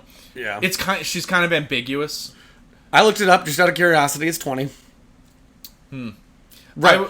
Here's the thing. Better than a lot of Japanese stuff. Look, I'm glad they say 20, but I will say I was like, she's either 16 or 20. You know, Yeah, she's exactly. in that really ambiguous age range. But I will say with Ashley, relative to most Resident Evil stuff, and honestly Japanese video games as Yeah. a whole, it's not nearly as bad as Relative to anything Metal Gear Solid's done. Yeah. Oh. Like, don't love it, but it's like it's one of those like every time we're gonna review one of these big Japanese games, there's just gonna be a thing we have to talk about. Yeah, it is frustrating. Like, there are a lot of shots. Literally every shot, I think, for Ashley is almost upskirt, you know? Yeah. Almost every time she moves in any kind of cutscene, if she's jumping down a ladder, if she's crawling under something, it's always, like, very close to just being a weird upskirt shot of Ashley. They never quite go that far, but it is enough to make me, like, uncomfortable. Yeah, and that's like a big thing. Like we've talked about this off camera a lot. Resident Evil has a bunch of like, including this game, alt outfits where it's like, oh, now you can play your character in a bikini. Yeah, now you your know, character's sexy. I mean, even RE2, which is like, you know, a low-res PS1 game, they like found a way to get like really detailed hot pants onto Claire. Yeah, she's like it's like straight up impressive technology. She's wearing short shorts. I think she's got like a little midriff going on, you know? Yeah. Like, she's polygons, but they do as much as they can to make Claire hot, you know? Yeah. And you know, that's much less egregious, but... there's posters on the wall that are supposed to be porn posters. Oh, yeah. Or, sorry, pinup posters, not porn, but... some of it's just straight up porn. Yeah, I mean, seen PS1 is hard to see. Yeah, but like it's very clear, like that's a body with black bars across it. You know? Exactly. I've seen that. That was common, especially in the early aughts. Like like Metal Gear does the Metal Gear exact does same the same thing. Yeah, it was common. It's not good, but it was the bro culture of gaming at the time. Still kind of the thing now, just like a little less pervasive, I guess. Maybe. A little less in your face. Maybe. There's a lot of allegations about Blizzard and Ubisoft right now. But like also comparing to other Japanese game, like Persona exists. You know, like there's a lot of games that are like there's nothing wrong with like a dating simulator. I'm not gonna say all dating you know what I mean? But there's a lot of Japanese games that are like, we threw a dating simulator in the middle of this game. Exactly. So it's not a huge deal. It's definitely not a deal breaker in this case, but it is something I felt I had to mention about Ashley. That I always feel just like a little bit uncomfortable with her, but at the same time, she actually is a strong character that has her own personality. It is not just like the woman, and I appreciate that until the very end. Yeah, I remember the jet ski. So to get back to the game, all this happens inside this huge castle. The castle is owned by this tiny. I don't know how to describe him. He looks like a child, but he's got like white hair. He's older. He says he's 20. Yeah, he says he's 20, but Everyone's 20 in this game, Jesus. he looks like a Benjamin Button almost, right? Like he's child-sized, but he looks ancient, but he says he's just kind of 20. It's weird. But he's this kid, this whiny, annoying kid. He's just the villain for a while. Yeah, it's weird. There's actually like 3 sets of villains. So like early, there's the guy called Big Cheese, who's like this big goatee guy, and in the village, he keeps walking up, capturing you by almost always grabbing your neck. Yeah, just choking you. Right, and then being like, yes, you've been infected, and then walking away, and then eventually just blow his brains out. Yeah, all of the villains are villains that are just like, they're the classic villains that like don't give a shit that you're there no matter what you do. Yeah. Like, by the end of this game, you have mowed down hundreds of guys. My kill count was over 900. Yeah. By the end of the game, and right at the end, I still had them calling me, being like, "You're nothing but a fly in my trap," you know? They all talk like that, where they're just like so overacting and so just disdainful of your presence, like you're just not worth their time, despite that you take up all their time, and you know, you hit them all with a fucking rocket launcher at some point. So it's also just weird that they're like, of these like pseudo zombie people, they have like a weirdly unclear system of hierarchy, because they talk about the first guy you fight, the Big Cheese guy, you know, the Big Cheese, he's the guy who leads the group of villagers. Yeah. But he's clearly not, because you later meet the final boss, Sadler, who just looks like Desaad from fucking DC Comics. Yeah. Just stupid evil robe guy, if you don't know. But like, just like, I'm Emperor Palpatine, like. And in the middle, at the very least, Salazar, like, weird little 1800s looking boy. yes, Like, The at least you're like, Victorian okay, it's child. his castle. I get that he's in charge of this, right? Because it's his castle. Yeah, but, like he's there because he owns the castle, and Sadler's there because he was like the first infected. But also, like, what is this weird geography where you go from, like, okay, like a world farming, and you're like, a castle. I guess we're in Europe, you know, they had castles. To this island, I guess, off the coast of Spain. Yeah, apparently we're on the coast too. But this castle is like, aside from all the villains that are just mustache twirlers. awful, just awful. Yeah. I love them. Aside from them, this castle is a maze of traps, like a Scooby-Doo castle. Really, like, complete with spiked ceilings that'll fall down on you. You walk in a room and a cage falls down, and dudes swarm in from other rooms, and there's a big guy with Wolverine claws trying to slash you when you beat them, you open a chest in the middle of the room, and it's a golden chalice that you put on a pedestal that opens the door to move forward. And at one point, Ashley like walks ahead of you, and spears come out of the ground, and she starts running as more spears come out of the ground, and she puts her back to the wall, and these metal bars come out of the wall and capture her, and the wall spins around, and you're like, what is going on here? Also, Ashley, why did you run to a wall and put your back right between 8 dots? Like, you see, like, indentations in the wall, and she's like, I gotta lean my back against that, and they're like, yes. Yeah, this is our capture wall. Yeah, oh, thank God we have restraint size for exactly your size. My favorite part about that is they call you on your codec, which also, they just have a codec in this game, which is, for those that don't know, it's a walkie-talkie that you put to your ear, and then there is a screen that projects your image and shows the image of whoever's talking to you. Yeah. It's extremely weird. It's straight from Metal Gear Solid. Gear. But in this game, they just have it, right? And the villains call you all the time just to chat. Yeah, because at first there's, sorry, not to cut you off, but at first there's, like, a little helper person named Hunnigan. Yeah. And the second you get to the castle, which again is, like, basically a third of the way through the game, like, oh, they're blocking her frequency. And then she never calls until the last thing of the game. And now it's just villains who call you, which are also kind of like, how are you doing this? Yeah. What are you doing? You don't have guns, but you can hack my call thing? Right? Like, where are you doing this from? But after Ashley gets captured in that spinny wall, that Scooby-Doo wall, Salazar calls you, and Leon goes like, where's Ashley? And he's like, oh, she's not with you? Well, my men are going to go out looking for her. And you have to realize, nobody fucking knows that Ashley got captured on that wall. Like, that was just there. That wasn't planned. They weren't like, and then Ashley will run into the wall, and it'll spin around and capture her, and then we'll collect her. They didn't know that happened. Nobody did. Yeah. And Leon's like, I guess I just got to get to her first. And that's when you find her eventually on the other side of the wall. That's when you got to snipe the bars off of her and protect her. And it's so funny to me that this castle is so absurd that they don't even know how it works or what's going on ever. Yeah. You know, I think the biggest what the fuck is going on in this game moment is after you rescue Ashley from that bit, you come up to a platform, and the platform is attached to, like, you can stand on it, and on either side it's attached to two huge wheels made of gears. These massive gear wheels that only Leon can go on, and it transports you across a moat of lava inside the castle. And on the other side of that door is a bunch of dudes. It's a room filled with lava, and dudes are on these huge golden dragons that spit fire onto the platform as you try to get across. And on the other side of that is the key you need, one of 3 keys that you need to put into a door that will let you continue forward.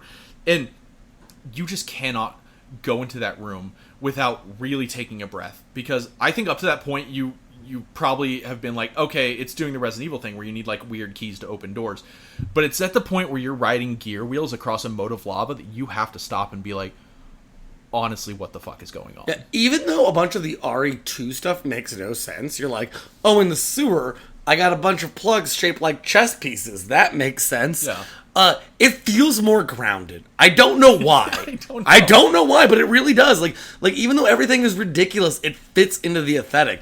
After a while, with all the weird keys, just every time you get to a door, it's like, have you found the 2 halves of the pendant? Yeah. And like, that's actually the first one, right? But it just gets weirder and weirder from then. The one you were talking about earlier, but I'm going to steal it from you, because I also thought the same thing, because it was just as egregious. It's my favorite thing to talk about, but you can have it. Yeah, you've been talking for a bit. But like, right kind of near the point where you're like, this game is dragging. You get to a door, and it's like a sacrifice to the lion will open the door, and you just see a big fucking indentation, and you're like, I'm just gonna get a lion pendant thing? And you're like, where do I go? Now there's a hole over here. And the hole takes you down a minecart death ride, where you're just getting a minecart, and you're just blowing people's heads off. Yeah, it's and an auto-scroller. This is the point of the game where you're like, I guess I'm just really still just blowing the same people's heads off, and you're like, maybe not everyone, but like, I'm sick of it at this point. Yeah, it's getting old at this point. Yeah, and you just kill a bunch of the exact same dudes who look the exact same in the exact same way, and you get to the end, and there's a fucking pendant, and it's like, the sacrifice to the lion pendant. And you're like, what? Like, what does this mean anymore? Like, It doesn't feel a part of the flavor. It doesn't feel off-putting like it does in RE2. Because, like, all stuff in RE2 is grounded in a police station, and it feels weird. But everything in this game is batshit fucking ridiculous in the first place. Yeah. You have a bunch of cultists running around, some of them with RPGs, some of them with burning crossbows. Like, it just naturally looks stupid. Like, a thing, like, kind of an overview thing about this game that I think we're kind of alluding to when we talk more about how the plot is just unsalvageable. Like, it didn't need to be good. It could just be silly. Yeah. And it was just silly. And part of it's funny. Like, a lot of it, a lot of the badness is very funny, right? But the difference is, RE2 is like a movie made by Ridley Scott. RE4 is like a movie made by Michael Bay. Yes. Yeah, that's a very good way to describe it. It's kind of a Michael Bay movie. I wrote an hour and a half ago. Just like a Michael Bay movie, it really starts to drag about halfway through. Because you're just like, is this still going on? like someone hasn't watched Transformers in a while. You're mad the second it starts. Well, it depends on the Transformers, because they get kind of racist at some point. We're watching Transformers after this. The sacrifice to the lion thing is the most egregious offender to me, because it's just, like you said, it's just a hole, and you're like, do I just need a thing? And you go down the only path, and when you finally get off the minecart ride, you just go into a room with just a table and the things on it, and it's basically just a disc with fucking sacrifice sharpied across it. And you're like, why was this necessary? Because in RE2, yes, you have a bunch of stuff, but it's like you'll get a key that opens several doors. It's a weird key, like a spade key or a club's key, you know? But it opens several doors, and you know where those doors are. I think they're aesthetically interesting things. They are interesting, and there's not as many.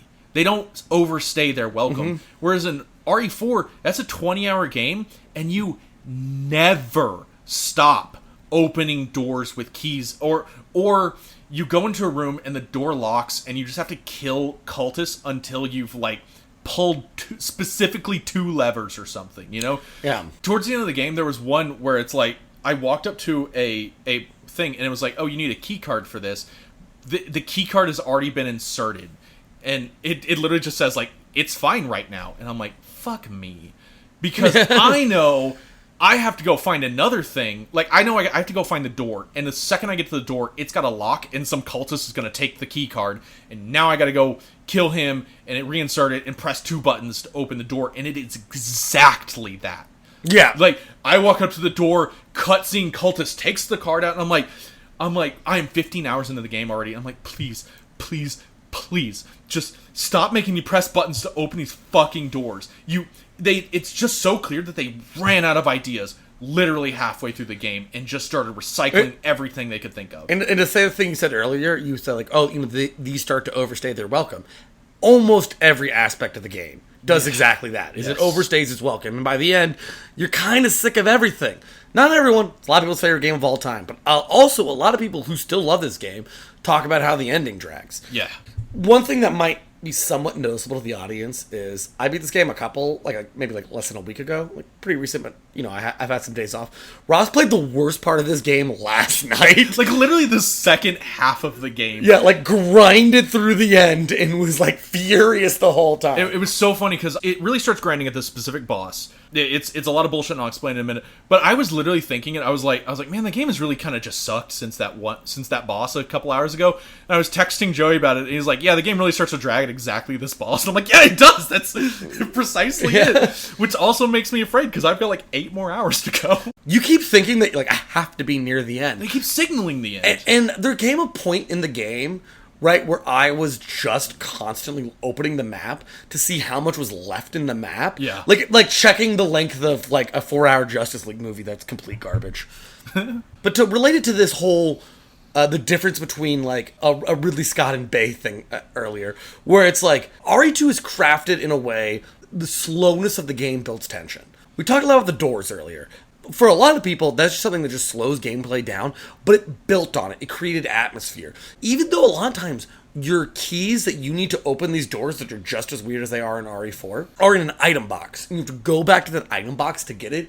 To use them, you still feel engaged in the world because you're like, oh, I need this key to open the door. Let me go get this. Every single key in RE4 is not grounded, where there's a door that's blocked, the key is in a room before you progress, and then when you get to the door, it opens the menu for you and makes you use the key. Yeah, it literally just clicks on it for you. Whereas RE2, even though they're not really puzzles, it says, we need a wolf coin and a something other coin, whatever, it doesn't matter. You go into your inventory and you put them in, and you engage with it. Yeah. Even in the minorest way. But in RE4, when you open a door, it opens the menu for you, but still makes you click X. So what's the point of doing it? Like, it's an homage to how it felt in Resident Evil 2, but it doesn't get the point of why you were doing it. Yeah, that's something I really want to talk about, because I was really interested in seeing how the iconography of the original games comes across in this new genre they're in. And at first, it comes across really well, because they actually are doing a similar game. Like, the gameplay has changed, but the actual experience is similar, in that you get to the farm and you actually have to do a lot of backtracking, a lot of running around and finding paths and stuff. Mm-hmm. You get into the castle, and the first half of the castle is going to be a lot of like finding the right paths you want to go, a lot of backtracking. There's like a maze, like right off the bat there's a hedge maze you have to go through, and that's a lot of just running around and finding your way, and you feel like you're exploring and learning. And the same thing happens in RE2. You're just in the police station, and you are exploring it. And a lot of that means backtracking through dozens of rooms that you've already been through just to get back to your item box, just to go to a different way, because you got a key that opens a door on the other side of the police station. Yeah. And so in RE2, it's so much exploration, and you feel connected to the world. Whereas in 4, it kind of starts that way, but very quickly just becomes a series of essentially linear hallways, right? Where you get to the Sacrifice of the Lion door, and you're like, oh, where do I go? The only path. And once at the end of that path, the only key to the only door. And that's how the entire game plays out for, I would say, 60% of its runtime. It's just taking the iconography of the original game. It's taking what could be construed as what made it good, and then taking it out of that context and putting it into just a shooter. And then it doesn't fit anymore. It doesn't feel good. You're like, I'm sick of opening key doors. And it feels like you engage with, like, it sounds a weird way of wording it, but like the material more in Resident Evil 2. So we did not play the remake that just came out. But right before this, we were just looking some stuff online, or watching some YouTube plays of it. Yeah. Just out of curiosity, just thinking about RE2 and all that kind of stuff. And every part of the police station that they reworked, it was like, oh, that's how they did that. And it felt cool. You're like, I know where we are the whole time. Yeah. I have a real sense of the police station. Kind of like a perfect map of the police Yeah, station. exactly. Like, yeah, both of us have a pretty perfect map of the police station. Whereas, like, if you even try to have me describe, like, 3 of the rooms out of the castle, I can basically be like, I mean, like, there's, like, bells and Wolverines, and there's a room with a Gatling gun, there's a room with an RPG guy, there's a room with an RPG guy, there's a room with an RPG guy. Here's the thing. I can tell you more about the layout of the maze than the layout of any other part of the game, right? The maze and, like, maybe the farm area, because those are places I actually had to explore and backtrack across, and, like, I was looking at my map and I was learning routes, and I'm like, okay, this is how I get to there, and let me go over there. Whereas eventually they just drop that facade and they just keep moving you forward, but what they keep moving you to is just rooms full of goons. You're like, oh, what's in this room? 2 levers and goons. What's in the next room? More levers and goons. What's in the room after that? Like sort of a pseudo boss fight. Maybe a button this time? Yeah, a button. Could be buttons, Could be a thing you... Honestly, not really, though. It's a lot of levers. Yeah. And the other egregious thing they start doing is, this is present in the early game, but it becomes huge in the second half of the game that starts exclusively with this one boss. I will talk about him now. It is the right hand of Salazar. He's a big monster, and he chases you through an area. You have to, like, knock over liquid nitrogen canisters and freeze him and then shoot him. And that's the only way you can do any damage to him. And he just chases you around an area while you, like, wait for doors to open. Like, you click on the door. He looks like a xenomorph. He is a xenomorph, right? And you click on a door and it'll be like, this door will open in 2 minutes. And you have to just sort of survive. It sucks ass. But what they start relying on so heavily that starts in this fight is QuickTime events. And QuickTime events are prevalent throughout the game. QTEs for short. QTEs. So QTEs are just the worst thing in this game. There's only 2 variations. You either hit L1 and R1 or you hit square and X together. But they're randomized. So you can't, like, do a section and then die to a QTE and then come back to it and do it right. You never know what buttons are going to come up. And beyond that, they give you no time to do it. Right? If a QTE pops up, you probably have half a second. Yeah, I will say one thing. I can't confirm or deny this. We both played it on PS Now. There could be some input lag making the QTEs harder. It's possible. I mean, it is possible. I'm just saying. Like, I don't know. Well, I was playing the PS5 edition. I don't know. That was still online, though. Yeah, but the PS5 is a more powerful system. That's not how the internet works. I'm just saying, like, I think like the PS5 controller is a lot better, right? So there's going to be a lot less input lag between the controller and the system itself. So playing a PS5, I think just made the experience better overall. And the graphics. Playing the same game, and there's no such thing as a PS5 version. It is a stream version of a PS4 version on the PS5. Did I mention I own a PS5 now? You have a visible erection. Yeah, well, I can't stress enough to everyone else. It's been like this the entire month for me. I'm just going to assume that this is the normal timing for QTEs. Even if it is, like, you have a little bit more window, it's stupid unforgiving for a thing that isn't fun. There's several ways they use QTEs, and it's arguable which one's the most frustrating. They all fucking sucks. For the most part, I think we as a gaming community agree that QuickTime events in general kind of suck. And this is early in games, I kind of get it, why they're a little bit more prevalent. It's a new thing that we're trying. One thing they do a lot, and I do see the reason, but it's still bad, is they use it in the cutscenes constantly. So what I think they're trying, I'm pretty confident they're trying to do at least, is even though this isn't really supposed to be a horror game, they kind of want to feel like you're always on your toes. Even though it's not a lot of, like, jump scares and stuff, just so often in the gameplay of it all, just like someone shows up with a rocket launcher and shoots at you, might not be paying attention, or just whatever, just dumb shit to always make you feel like danger's around every corner. Yeah. So even in a cutscene, they want you to not feel safe. But what I am saying is that fucking sucks. Because constantly, whenever you're playing a game, especially a game with a lot of gameplay, when a cutscene happens, you might want to put down your controller for any various number of reasons. You could be drinking something, eating something, texting someone back, whatever. Man, taking a drink got me so much in this game. Yeah. God. So a lot of times you're watching a cutscene, seems so innocuous. Just like, oh, two people are talking. There's no way there'll be a cutscene. I'm gonna put QTE. Yeah, there's not a cutscene inside the cutscene. Oh, that's a cutscene. Yeah. I'm gonna take a drink, and then someone threw the knife at fucking you, and then you miss it, and I have to watch the whole fucking cutscene over again. Now, you can skip cutscenes, and it will take you basically right to the QTE, but one, it means you're not, like, you pay attention to the cutscenes less. You're paying attention to the physical screen because you're looking for a trigger. For the microsecond reaction that you have to have. But there's like a scene, for example, where you're fighting a character that we'll talk about in a second named Krauser. It's like kind of the first time you're meeting him, and he kind of ends up being like one of the most important villains, even though none of these characters have any story or I couldn't tell you anything about Krauser. Interesting stuff to them. And there's a knife fight, and there's a lot of QTEs in that knife fight, and you're kind of like, your eyes are just glazed over waiting for is it square or X or is it R1 and L1? And like, that's all you're doing. Even though the cutscenes aren't really great anyways, it's super annoying. I want a moment of downtime in my fucking game. It's not necessarily good experience when you feel tense all the time. And again, you're like, well, it's Resident Evil, you should feel like this. But like, this isn't. Like, this isn't really a Resident Evil. It's just a blow people up in the face game. Yeah. Like, it should be stress-free. And then the other way they use quick-time events, which is so frustrating that he's mentioned with the Xenomorph boss, is every fucking boss has QTEs added to them. So, like, as you're running away, you just have to hit L1, the shit again. And it's, like, not fun, and it's not interesting. And every time they hit you, like, an animation happens, and it slows the fight down. One guy later, Salazar, if you fuck up the QTE, he grabs you and he throws you on the ground. You have to go run up a ladder, and, like, just sucks. It just sucks. Yeah, every time Salazar grabs you, it's like a full 10-second reset, at least, just to get back to where you were. And half the time, you get grabbed again.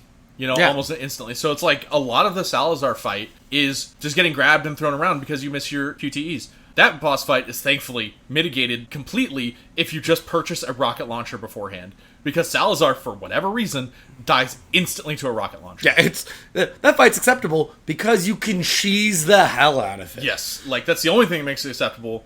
But it's also so not fun if you engage with it properly. Yeah, no, it's a terrible fight, and I think everything we saw online was just like, yeah, thank God you can just one-shot this boss with a rocket launcher. Yeah, and we didn't even like look that up. Where I was just like, I got like close in like one of my fights, and I was just like, I sniped him so many times. Oh yeah, and I was just like, how did he not die? And I'm like, I'm just gonna use a rocket launcher when it opens up and go from there. So I take half his health off, and then he just died in seconds. And it's like, you literally shoot an eye, a thing opens up, you shoot a rocket launcher. It's done. Like, the fight is 10 seconds long. And it's probably a bad sign that if you can make your boss fight last 10 seconds, you're like, oh, finally. Yeah, now it's fun. Yeah, thank God this fight's done. And that's how I felt about a lot of the boss fights, is they weren't particularly fun. Some of them were. Yeah, so you want to talk about the Big Cheese for a second? Yeah, let's talk about... I was literally going to say Big Cheese. So, Big Cheese doing RE2 thing, overlapping dialogue. Big Cheese is the first boss you meet. And you fight him in a barn, like, he lights shit on fire, and he, like, walks through the fire because he's a badass, Mm-hmm. And he turns into this horrible monster of, like, tentacles and claws and shit. Like, you see his lower half and his top half separate in, like a centipede scorpion thing. Yeah. Like, just makes him artificially tall. And it's just, like, it's gross and weird, but, like, it's honestly, like, it's unique. It looks unique, and it's interesting. And it's fucking intimidating because you're in a burning barn. You don't have very much room, and he takes up most of it. You're like, fuck, Yeah. How do I deal with this guy? So you just start shotgunning him. You can find ammo and grenades. The gimmick to the fight is pump bullets in him. Yeah, damn. Like, it's not a creative boss fight in terms of the gameplay mechanics of it. But it does get cool, right? Because you pump your grenades and shotgun shells into him. You blow the top half of his body off, and you're like, hell yeah, right?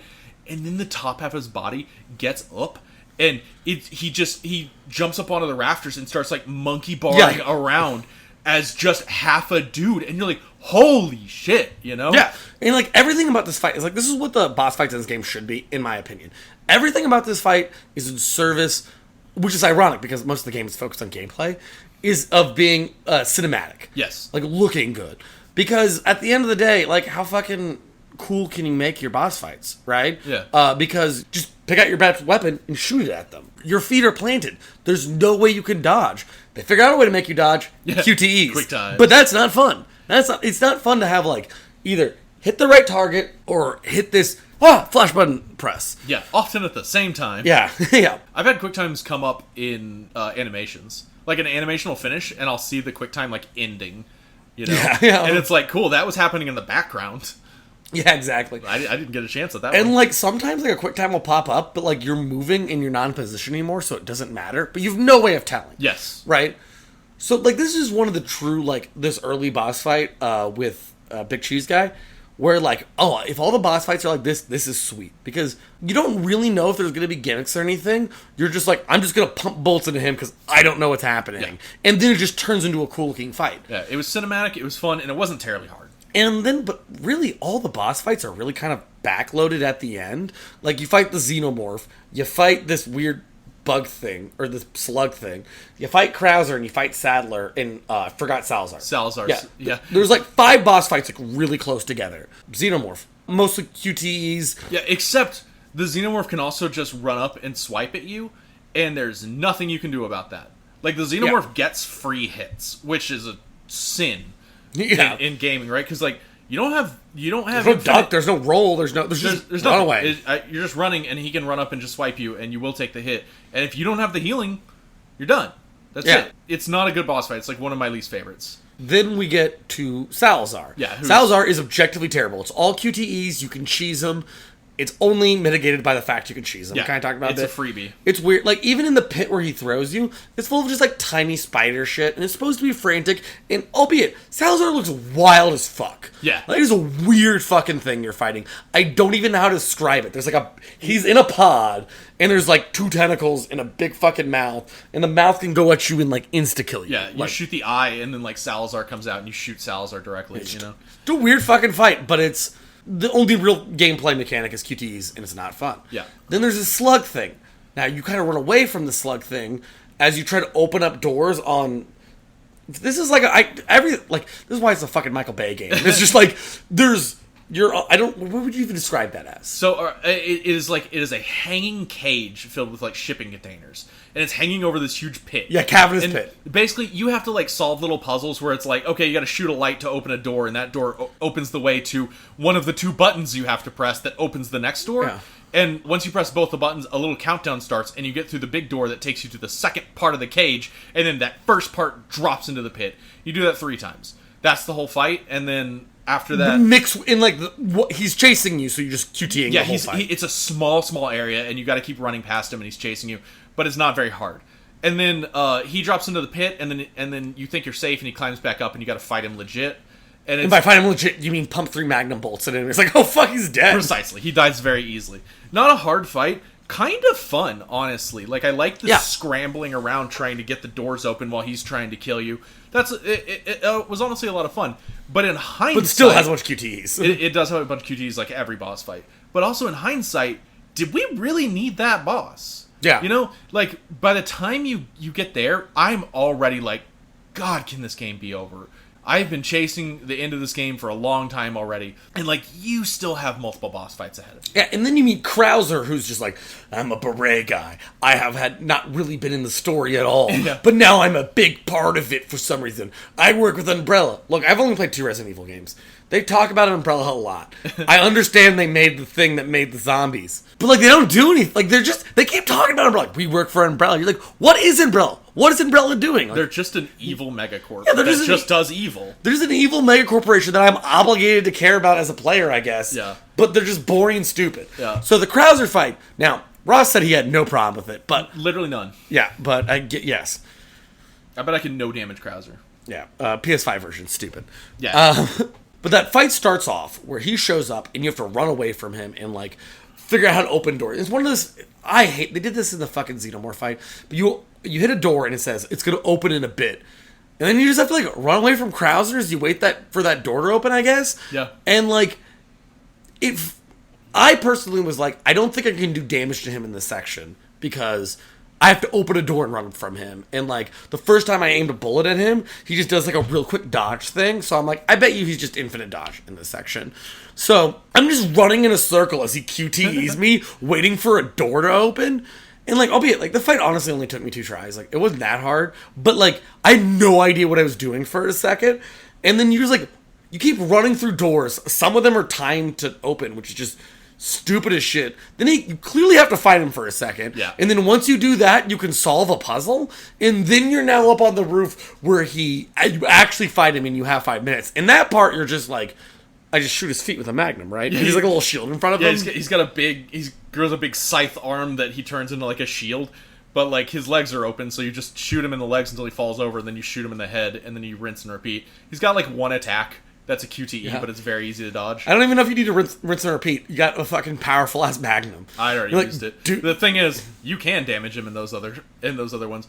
I don't know if you could kill him in the other ones though. No way. Like I can shoot him a lot, and I think it drives him off, but I don't think you're doing like damage to a health bar. Yeah. Because I like in the first room with the timed door, I shot him so much he left, and the door opened immediately. So I think you can do that. But I don't think you're like doing actual damage. Yeah, see, I had no idea. Yeah. I didn't know there was going to be a final standoff with him. I guess I kind of did. He's like, yeah, I have the third piece of the puzzle, but at the same time, I just thought I kind of had the idea I can do this in any order. There's 2 pieces of the puzzle laying around, and he's got the third. If I just kill him, like eventually I'm going to have to kill him. I didn't know it was going to be like a standoff battle on its own. I forgot that was the premise of the fight. He's like, there's a door. You need 3 things to open it. And you're like, yeah, no, I know how this world works. Yes, I've been here, done that. He's like, one's in the east, one's in the west, one's on me. And you're like, cool. Yeah. You just like fight at the beginning, and then I grab the other ones. It's like, no. And then you just have to do this weird thing. It's actually a pretty cool section. Like, I actually like to fight fine. But it's fun to do. Like everything, full bunch of dumb QTEs. And then the final boss, it has QTEs, but who gives a shit? It's easy as fuck. You just like shoot his eyeballs, and then you jump on him and you stab him. But I don't even think you need to do that. I think you can just pump magnums in his face. Yeah. I always do the things where it says you can jump and do like a cut thing on him, because that's what they want you to do and what it looks like. And it's just kind of interesting. But I had assumed I could do way more damage with my guns, So I pumped magnum rounds into him, and then I started pumping sniper rounds into him. Yeah, and it's easy in both systems. Yeah, incredibly easy. And the fight ends by Ada throwing you a special rocket launcher that you just shoot at him and he dies. You know? Incredibly easy fight. That's pretty much all the boss fights. But like, yeah. All of those take place over probably about 10 hours of gameplay. Yeah. The only one except for, it's like less than that. Like, Xenomorph to the end, I think, was 6 hours. Something like that, like 6 to 8, depending on how fast you move. But the Big Cheese, the one that doesn't have QTEs, the actual boss fight that I think is cool, takes place way before all that stuff. Yeah, right at the beginning. They just like never did anything like that. And it's weird. Not all those boss fights are bad, but they all feel like poorly placed. Every time you get into the boss fight, you're like, I really don't even want to be doing this. Whereas, like, it just felt super appropriate. We're in a standoff in a barn with the I keep saying Big Cheese, but Big Cheese guy. Well, that's his name. Yeah, that's his name, yeah. And I don't know, like, it just seems like, one, you can have your boss fights kind of evenly paced through your game instead of, like, backloading all your boss fights. Like, yeah, there's little things that are kind of like boss fights. Like, there's like a troll you fight, but then you keep fighting that troll. Yeah, a bunch of mini bosses. And then, like, it doesn't feel like a boss. It doesn't feel like an important thing. Yeah, a troll's not hard to fight. It's just a kind of an enemy that you have to deal with sometimes. This is what I mean, is like, the second half of the game is heavily padded with just a bunch of rooms full of goons. There's so many fucking just elevators you're gonna stand on, and dudes are literally just gonna drop from the ceiling, and you're just gonna have to shoot them. Or there's a there's a minecart, or there's a car you have to ride on. Just these like auto-scrolling kind of things where dudes just keep showing up, and you shoot them until they stop showing up.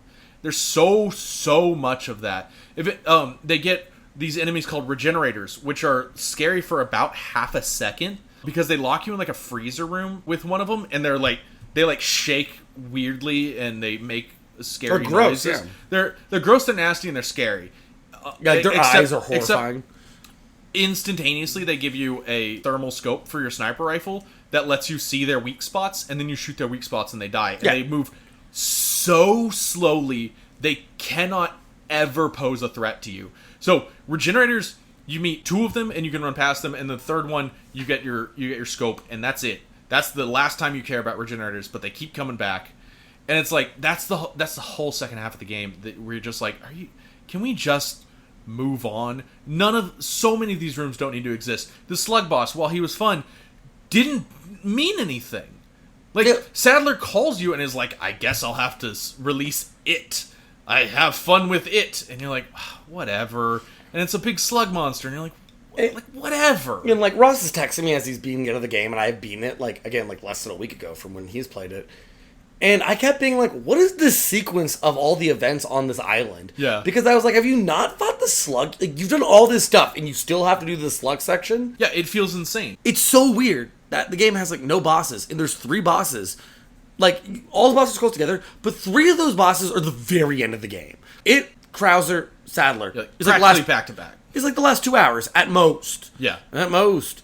And probably less if you don't die to stupid stuff in between those things. Like a truck that's coming at you that you don't know that's coming at you, and you have to shoot for it to crash, but you assume it's coming from the back as the last one did, but it come in the front, and you can't really see it. I'm describing this poorly. It's just bad and dumb. There's a truck we had to shoot, and we both failed it, apparently. Yeah. But yeah, you failed it. You immediately don't fail it the second time, but it's one of those, like, you're doing a section, it's very easy. There's a thing that one-shot kills you, but you don't really realize the mechanic yet. So they have to redo that whole thing to easily kill the thing that one-shot kills you. Like, that's not fun. It sucks, right? It's like it's a QTE by any other name. Yeah, it's like the chainsaw guys. There's all these chainsaw guys that can instantly kill you, and they're really not hard. But sometimes a chainsaw guy gets you because you didn't think they were behind you. Yeah, and chainsaw guys are, like, stupidly tanky and stuff. And again, this game is pretty easy. But it's really annoying when the reason you're losing, you don't feel at fault. Like, I always talk about when we're talking about Hollow Knight and Dark Souls and stuff like that, whereas every time you fail, you're like, that's on me. Yeah. And you don't make that mistake next time. This game, you won't make the mistake next time because you know the rules, I guess. But, like, oh, a QTE shot me in the face. I had no idea of knowing that would be there. Well, it's like the Krauser fight, the Krauser knife fight. That's all QTEs. Mm-hmm. I went through that 3 times because you don't know where the QTEs are going to be, and every one of them is a one-shot, and there's a bunch of them, right? So, like, it's unlikely that even on your first or second try, you're going to get through all of them flawlessly. And that's unskippable. It's just him, it's just you, Leon and Krauser having a conversation. It's completely unskippable the entire time, and you have to hit all your QTEs. Just took me 3 tries, which means I just had to listen to Krauser talk the same lines 3 times, but I'm looking for so many QTEs, I can't even fucking pay attention. I can't tell you what they said. And at the same time, you, the audience, are like, who the fuck is Krauser? Yes, exactly. And I assume they're trying to explain who Krauser is, but... Well, they would never do it through dialogue. The only way they explain anything in this game are notes bad guys leave around for God knows who. Exactly. There's so many notes that's like at one point Sadler captures Ashley for the 50th time.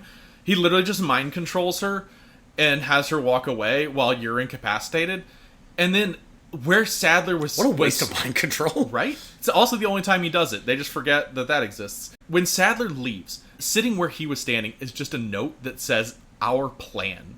That's its title. Yeah. And it just details what they're doing. The thing is, it doesn't detail anything. Like, never at any point in this game will you ever know what their plan is. They're like, if we capture the president's daughter, she can convince the president and people close to the president to help us take over the world. Yeah, and you're like, there's literally better plots to take over the world in Pinky and the goddamn Brain. Exactly. Like, their plan is to take over America and then take over the world. Right? It's nonsense, but whatever. But at the same time, it's like, Ashley keeps getting captured, and Salazar, the little Victorian boy, is like, we need her for the ritual. And then finally... Do we ever know what that is? Or they explain it, and I don't think they ever do. I really don't think they do, because eventually, right before the Salazar fight, he's like, haha, you're too late. The ritual is already complete. And Ashley's going to an island, and it cuts to a boat taking her to a 3rd location. You're like, fuck me, I really thought this game was done already. Yeah, you're like, I really want to finish in the castle. And he just goes, the ritual is complete. That's it. Like, then you fight him. There's no explanation to what the ritual was and why there was a ritual in the first place, because their plan is geopolitical dominance, not a magic cult ritual. There's just nothing. Yeah. She already has a parasite inside of her. That's not the ritual. What could they possibly be doing? It's a ritual to make the mind control work more specifically and often. Maybe. Right? But that's what's insane, right? Is this game has so many plots that just, like, surface and fall away. You know, like dust in the fucking wind. They just don't exist after a while.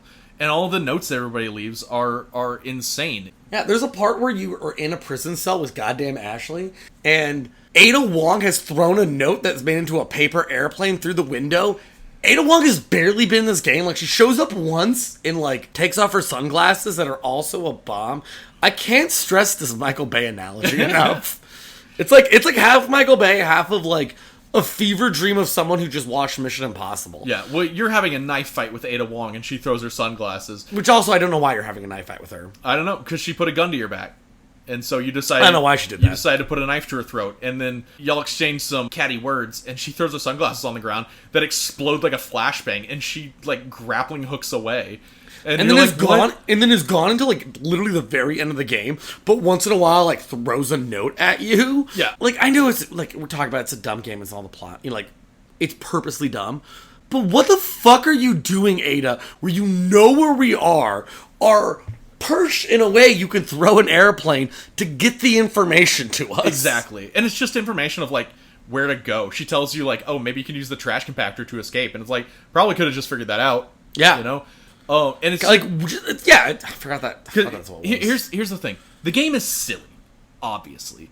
And for a while, it's fun silly. But silly can overstay its welcome. And it definitely does that. Yeah, anything can overstay its welcome. They test this theory on that. Yes. For so many different things. So, like, I started this game at the highest highs. I was like, this is another 10. This game is fantastic. It was actually really funny, because I was ahead of Ross, and I was like... I mean, like, the ending really drags a bit, and you're like, I don't know how. And then, like, a day later, it's just like, I fucking hate this ending so much. Like, that game goes from a 10 to a 0 in a steady path downwards. And it's all because they don't... That's my Persona 5 review. Yes. Coming up one day. But, yeah, it's all just insane weirdness. And after a while, you stop questioning anything, and you're just like, I'm just trying to get through. And they keep not letting you get through. Unlike RE2, which just doesn't overstay its welcome. It does what it does. It is silly. It is scary. It is fun. It is interesting. RE2 ends when you feel like it should. Yeah, it almost ends too fast. Yeah, like, that's the biggest critique you can have. It ends too quickly. You kind of accidentally start the end of the game if you're not being careful.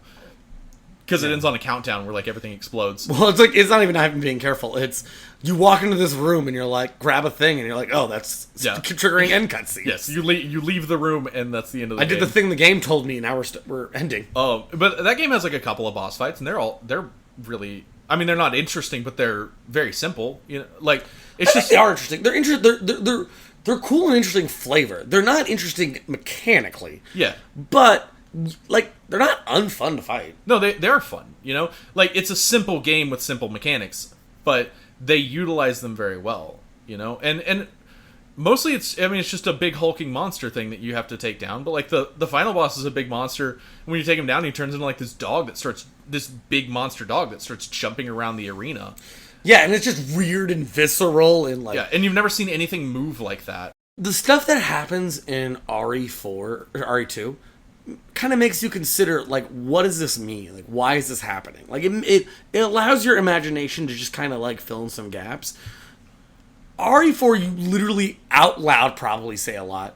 What is even happening? Yes. Why? You know, just over and over again as just nonsense happens over and over again. Like, this is true in both games. But, like, everything Ada Wong does. Like, she's there to be a spy that betrays you all the time. But, like, they never establish that. And then she's just she's just walking around waiting for the days of the X of the Machina. Exactly. Like, it's just, like, throwing you equipment the second you need it. And you're just like, I don't have a connection to you. I don't know what you are. I don't know why I should care. They keep pretending you do, though. Yeah. At the end of the game, so after you beat... Well, I don't even know. She's a spy for Umbrella, right? I don't know. I think they say that, but I don't know. I think she... Like, I don't care. They call her FBI or something. I don't know. That's the thing, is she's just, like, sort of ambiguously a spy. Yeah, like, everyone... Because she's always trying to get, like, the virus bullshit. Yeah. She's for, like, seemingly evil. She's just a Bond girl, you know? Yeah. Like you're James Bond, and she's the girl that betrays you. That's it. That's her whole It personality. feels like her overall plan is evil, but she helps you sometimes because you're super cute. Yeah, exactly. And like Leon's really susceptible to that, I guess. Yeah, Leon's a big old idiot. Yeah, and so this comes down all the way to the end of the game. You beat Sadler, and a timer comes on that's gonna blow up the whole island, or I fucking don't know what's going on. But you end up on a jet ski. No. Ada's like in a helicopter, and then she like takes the virus thing again, just like last game. The sample, they call it. And then she like presses a 3-minute timer to blow up the island and throws you the jet ski key. Like she's blowing up the island, but is letting you escape And giving you But like, out. why are you? Like, It seems unnecessary. like, there's so many better ways to handle that. It's just like it's the epitome of her looking out the fucking helicopter, being like, "Ain't I a stinker?" Yeah, exactly. You know? You're just like, fuck's sake, man. Just be anything. Yeah. And so there's a final jet ski thing, which you'll probably fail once at least, because it's like you have I to. failed multiple times. You have to. I said at least, right? I think I failed a couple of times because it's just you ride a jet ski out, but you have to dodge like falling rocks and stuff, and any rock is an insta kill, so you probably have to do it multiple times. Yeah, and you know it's the last thing, so at this point you're just mad. Also frustrating, yeah. And so you finally get out of the cave, and the island explodes, and you're fine. You're gonna jet ski to the mainland. Which is like a weird from concept. Spain, And I guess they're going to England. yeah, I don't know. I don't know how far jet skis can go. Yeah, I really don't think a jet ski's gonna make that trip. But Ashley's on the back, and she literally goes, "Hey, Leon, when we get back to my place, do you want to do some overtime?" She says it like that. Yeah. And Leon's like, not this time. And he's basically just like, I only have eyes for Ada Wong. And you're like, why, Leon? Why? Except for not really, because right after that, Hunnigan, your trusty person who helps you on the phone all the time, except for only for the first like maybe 10th of the game, calls, and she's not wearing glasses, and he's like, "You're pretty cute without glasses," and you're like, "Who are you, Hunnigan?" Exactly. Hunnigan's nobody in the game. But what gets me about that scene specifically is that it is after the credits. It is a post-credit scene. Oh my god, I forgot it was post-credits. Yeah. And the credits are great. I'll talk about that in just one second. But the fact that the last thing the developers wanted you to see in the game is just Leon hitting on Hunnigan? Why? Like, what? I really think they stopped giving a shit about the game roughly halfway through. Because the plot just, nothing happens. The characters don't get developed. They just introduce new shit. It's just filler and goon spam. And the last thing they do is just like, I don't know, what if Leon hit on Hunnigan?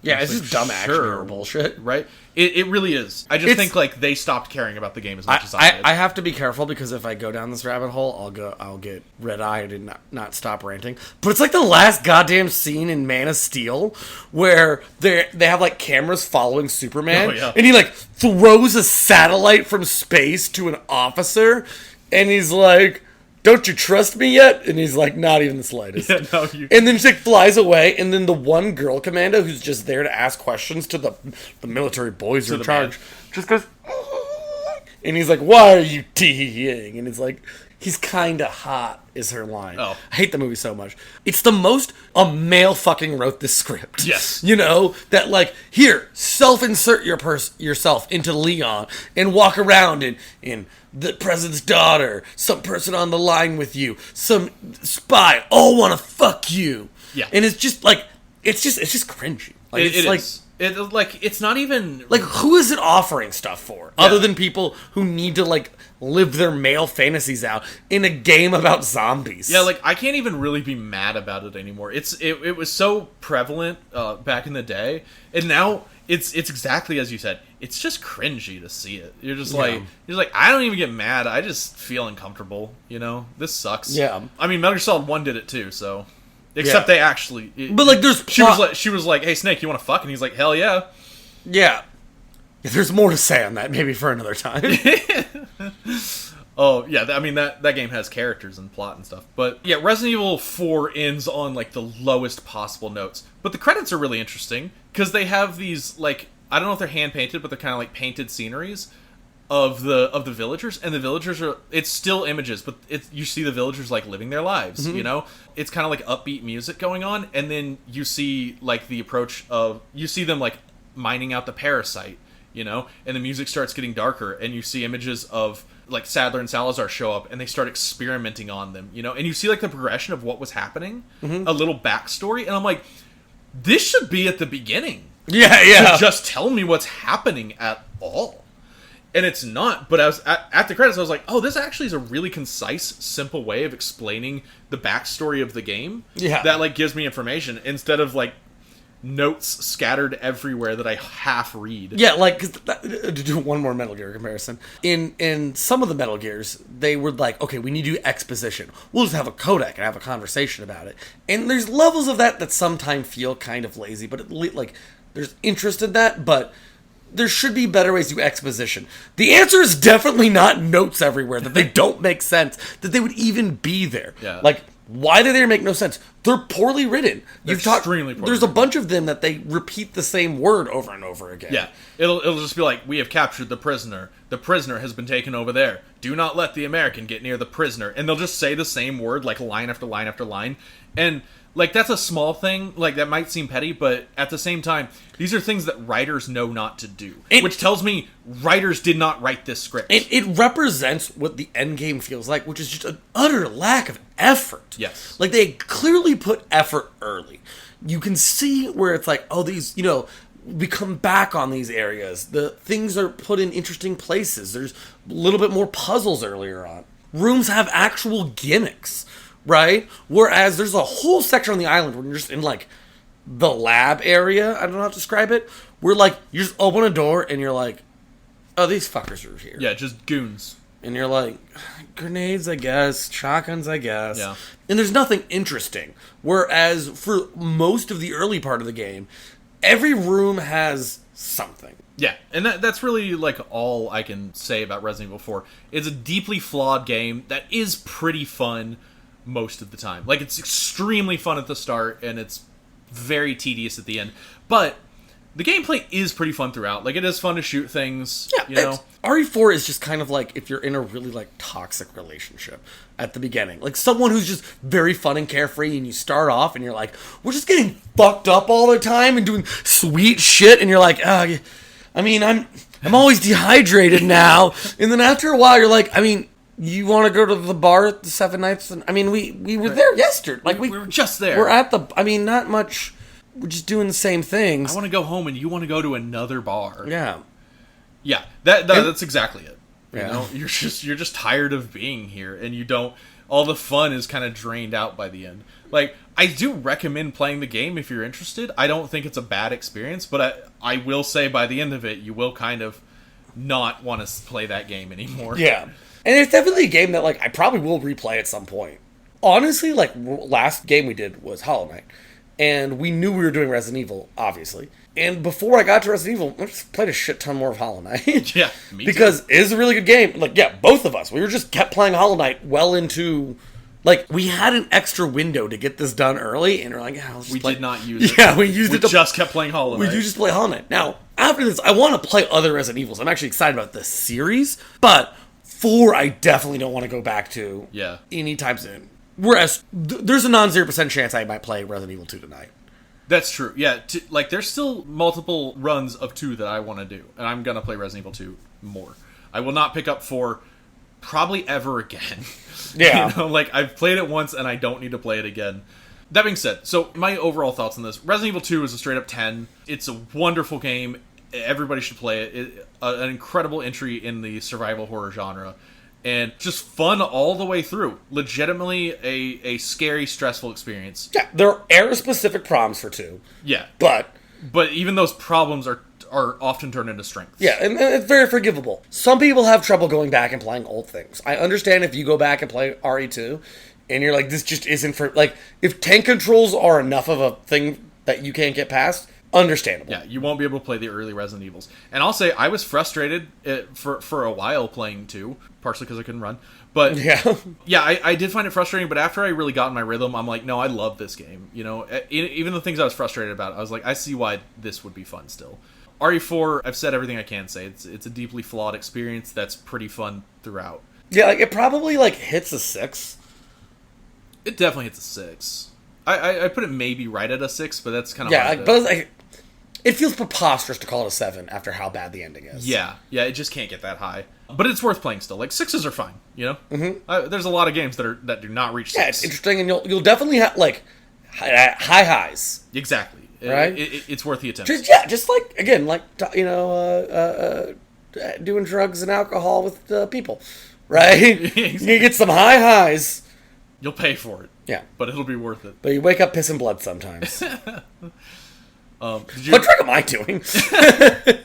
Did some heroin in my dick and now I'm pissing blood. The old dick heroin. Did you have any final thoughts on this? I'm mostly almost on the exact same page. I think I love Resident Evil 2.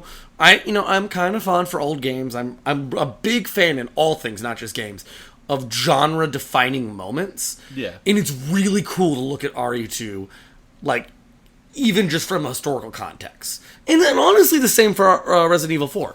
There's definitely context to 4 that's really interesting. 4 was an incredibly important game to video games. You know, yes, it changed the genre, but third-person action shooters didn't really exist before 4. And because of RE4, we get stuff like Gears of War, right?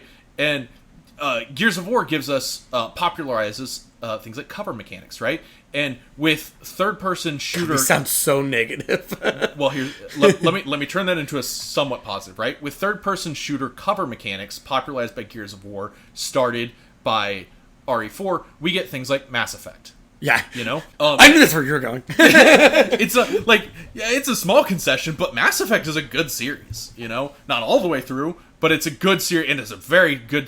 The first game is extremely good. Okay, so. One thing I'll say: I have not played Mass Effect. I am interested in BioWare games, but is it good because of the shooting mechanics, or is it good because BioWare tends to make games that are centric on plots and characters, and there's fun plots and character stuff from? Yeah, the second one, but the shooting. Okay, cool. The shooting mechanics are fun. Yeah. Yes, it is a cover shooter, but it's not as bad as other ones. Not to another drive-by review, but certainly cover shooting mechanics are better in Mass Effect than the RPG elements that were in Knights of the Old Republic. Yes. Where it was a lazy, bad combat system. So maybe a cover shooter, which I think is kind of inherently easier to design, personally, makes it so they can put more resources into other things. We talk about this a little bit with Last of Us to also kind of relate to a zombie thing.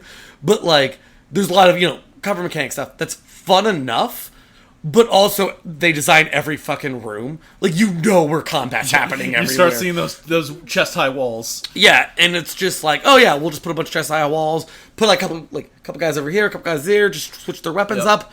Bada bing, bada boom, we did a combat scenario. Yeah, exactly. But of course, RE4 falls into the same trap. It's like, oh, is there a room? Just put 10 guys in it.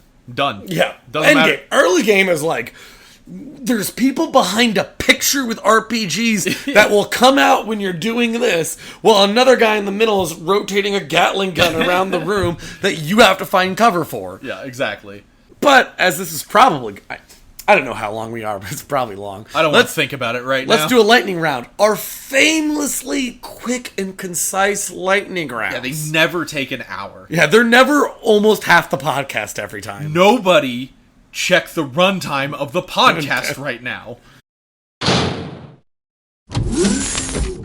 So I want to read the exact transcript of my favorite line in the game. Well, I say line, right? It's my favorite exchange. And in this one, they're kind of taking the piss on the game. They know it's meta commentary. They're talking to the audience. But it's Salazar talking to Leon. And Salazar, I'm going to do my best to do his voice, right? He goes, "Oh, what a touching moment we have here." And they all talk like that. They always talk condescendingly British. And Leon goes, "All spoiled thanks to your interruption. Why don't you do us all a favor and leave before the audience gets pissed off? You're nothing but an extra in my script, so don't get too carried away. Your biggest scene is over.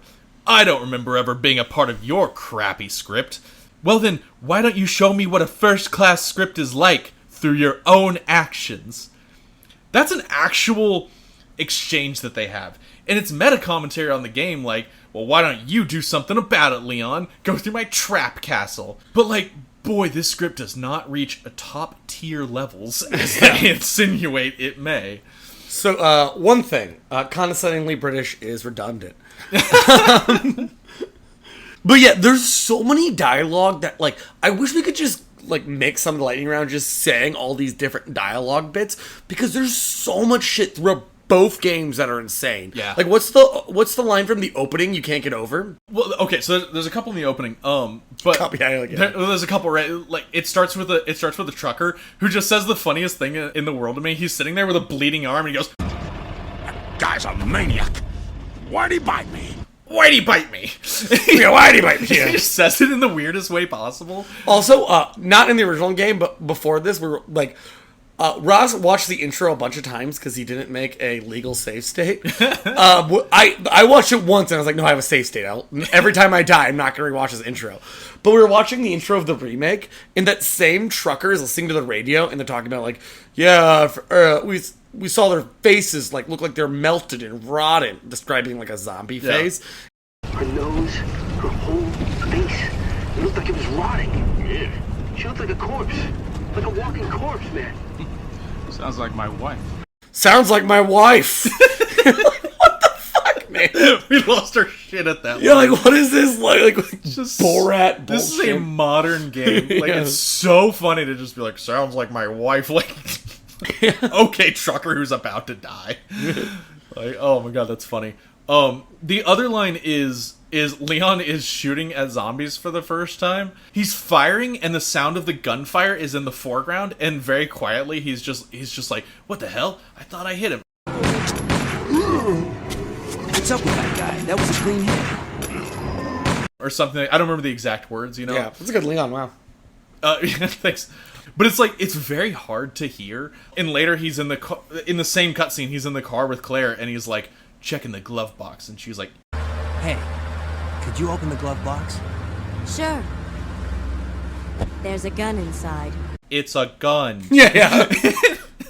Like, while their lines are overlapping each other, it's incredible. Yeah, Because like- everything's ADR'd, so it's like, just don't have the lines overlap one another. What's going on? I arrived in town, and the whole place went Great. insane. The radio's out. You're a cop, right? Yeah, and like Claire in particular in 2 has such a monotone to her voice. You know, like, you're safe now. Yeah. And it just feels like, am I a Stepford wife? Am I like walking around trying to take care of a child who just runs away and screams? At least she doesn't get captured every 10 seconds. In a sailor's outfit, it looks like. I don't know. It's weird. I'm not sure. But it's just, the voice acting on both of these games is incredibly bad, as well as the writing, as well as the actual just implementation of the lines. Yeah, like four tries hard. Like 4 starts off and you're in a cop car with 2 police. Yeah, policia. Yeah. Policia. And they're, this is when we first debated where the fuck are we? Because we found out later it's Spain. But like their accent sounds like someone took a Scottish accent done by like a American doing a Scottish accent and then like put it in a blender and then in a refrigerator. Like I don't know how to describe send it to South America. Yeah. Right? I thought the game took place in South America because it's like rural farmlands and everybody's speaking Spanish and stuff. It just seemed like the thing they would do, but it turns out it's maybe Spain, you know? Yeah, but so it's like, yeah, there's just these like really awkward sounding policemen, and like Leon is just trying to deliver his like Tom Cruise Mission Impossible lines, and like again, there's like 100 lines that like go in one ear and out the other ear, but they're all like just so stupid. Like everything just fundamentally sounds Incredible. Yeah, just like again, it's a Japanese game. Maybe there's translation stuff, but they didn't earn the benefit of the doubt. Exactly. Like no translation error is fucking up a note that says our plan. Yeah, exactly. Like yes, it was translated, but it wasn't like, oh, the nuance was lost. Like, no, it just was written like shit, Yeah. And in RE2, it was acceptable because they were homaging bad movies, so it was supposed to be over the top American like combat police guy with foreign spy lady shit like that. It was supposed to be that. It was supposed to be over the top. Yeah. In 4, they're just homaging 2. They don't really know what they're doing anymore. Yeah. So instead, they just play it serious, and it comes off so bad because they're not having fun with it. Yeah, it's the Exhibit meme, right? Like, I heard you like cheesy dumb action flicks. How about we have a cheesy dumb action flick inside your cheesy dumb action flick? That's exactly what it is. In Resident Evil 2, one of, like, the main characters, I don't even know how to describe it. It's hard to say anything's a main character because they're not characters. There's only like 3 characters anyway. But one of the people who tells you the plot the most, there is this doctor who is the wife of the big bad mutant thing. God, these games are weird. And I swear to God, she's basically the Austin Powers sketch where, like, Will Ferrell gets, like, thrown into a pit and he's like, I'm not quite dead yet. Because, like, first, you know, she shoots Leon, and then Ada goes up and talks to her, and then they have this whole long, she's like, let me tell you the plot. Now you'll die, and pulls a gun at her. And then Ada just, like, grabs her and throws her over a thing. And, like, I forgot the line, but she's just like, glad that's over. Or something like that, like, after she just killed someone. Then you're like, okay, whatever, she's dead. And then later, she, like, confronts Leon, and is like, blah, blah, you give me the virus thing. Ada's betraying you. And then, like, out of fucking nowhere, the ceiling just collapses. Yeah. And, like, a bunch of pipes fall on her head. And she's like, I'm dead now. And then you run off. And then Ada's like, I was betraying you. And then almost falls off the edge. Because the woman shows up grabbing her arm and has shot Ada with a gun while chasing you. It's incredible how many times they fake that woman's death. And they're all comical looking pratfall dumbs. Yeah. Like, just like her, like, tumbling off the edge, like, oh, fuck off. And that's so intentional. Like, that's exactly what I'm talking about. Where, like, they know they're doing that. Yeah. You know? They're like, yes, she appears to be dead every time, and she just keeps coming back, because that is funny. You know? They're literally trying to be funny about it. But at the same time, Leon drops Ada into a pit, but she's Palpatine, so she just comes back and forth, you know, just completely fine. Yeah, both times we did straight up, like, independently laugh out loud when a bunch of pipes crash on her. Just like the very loud, visceral laugh of, like, what is happening? I thankfully had a save state right before that. And and over. I literally played it several times because it's so funny to watch. Like, it's so instantaneous. The pipes just fall and she just goes under the ground. And you're like, that's not what I expected to happen. Fucking pancakes. It's funny. Pancaked by some pipes. It's the funniest possible way to kill somebody. Yeah, it's funny. We were looking at the remake of 2, and they just changed her character entirely. Like, she's just all like, my husband made a virus, and I want it everywhere.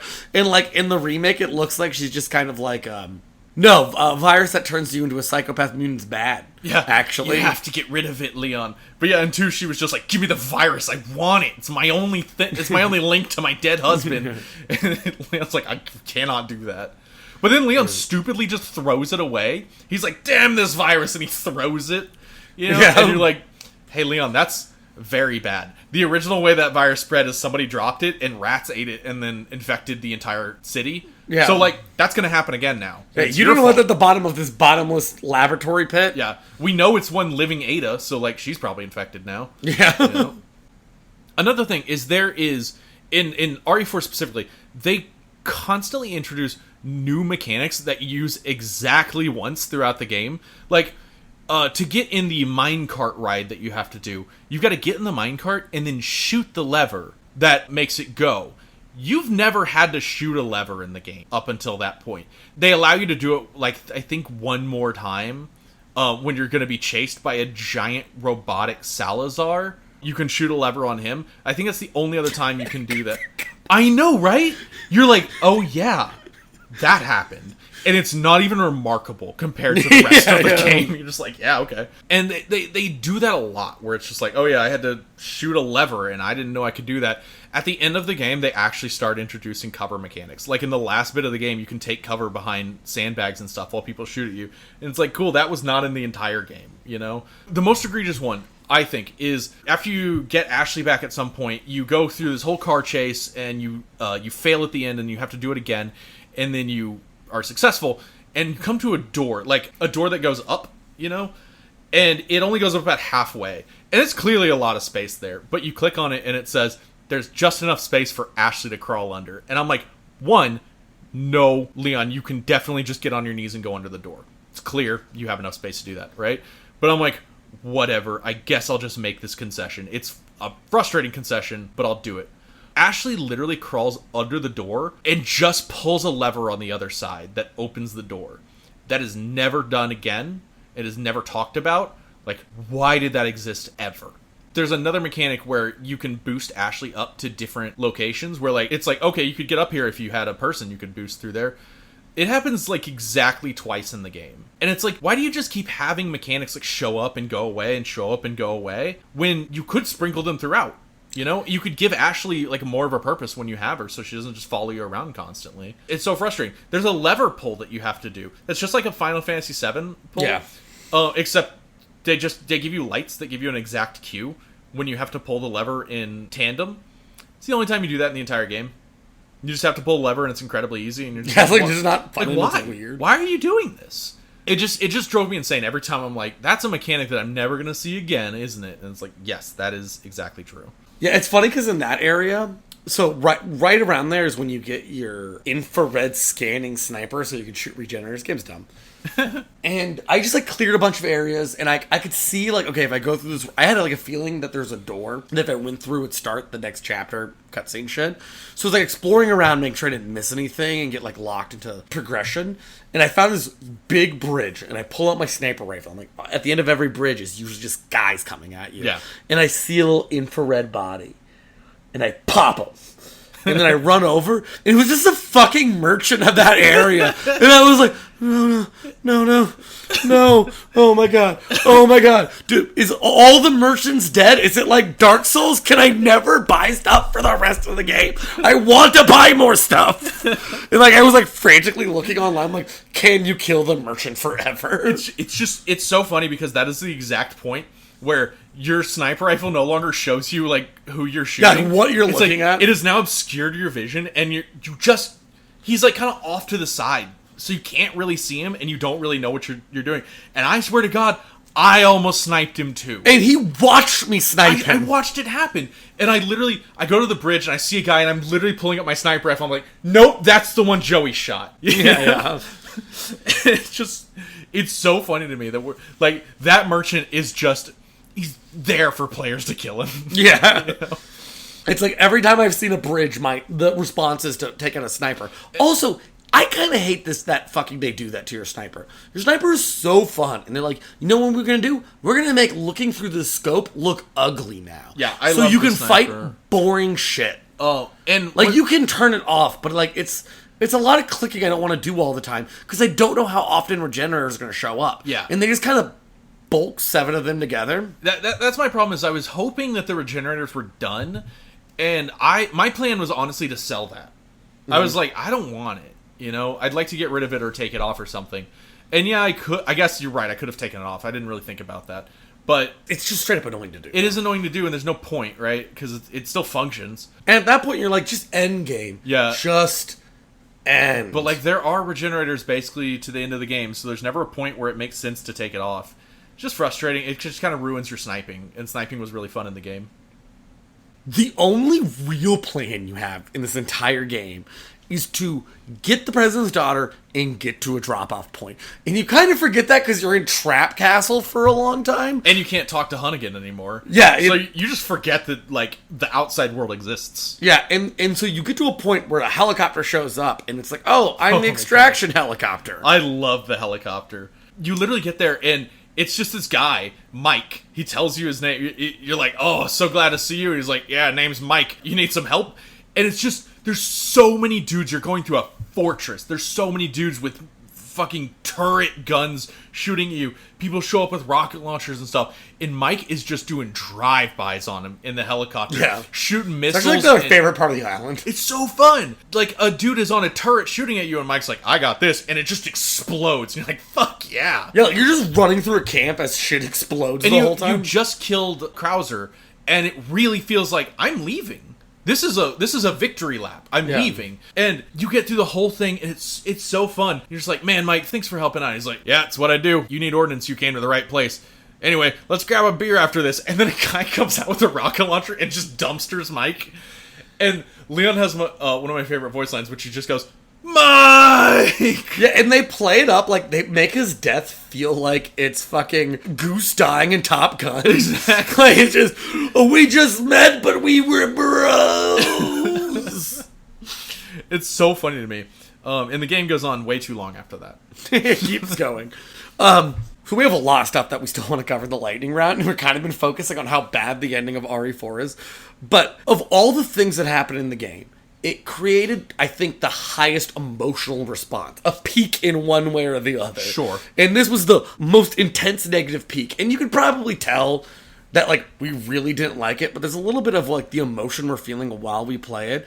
I'm going to read what Ross was texting me yesterday at the end of the game. Dear God. I'm confused by how much they just gave up on this game at the end. What should be in this room? Waves of dudes? What about the next room? I'm feeling waves of dudes. How about a car chase? Only if it's incredibly slow, so we can get waves of dudes in there.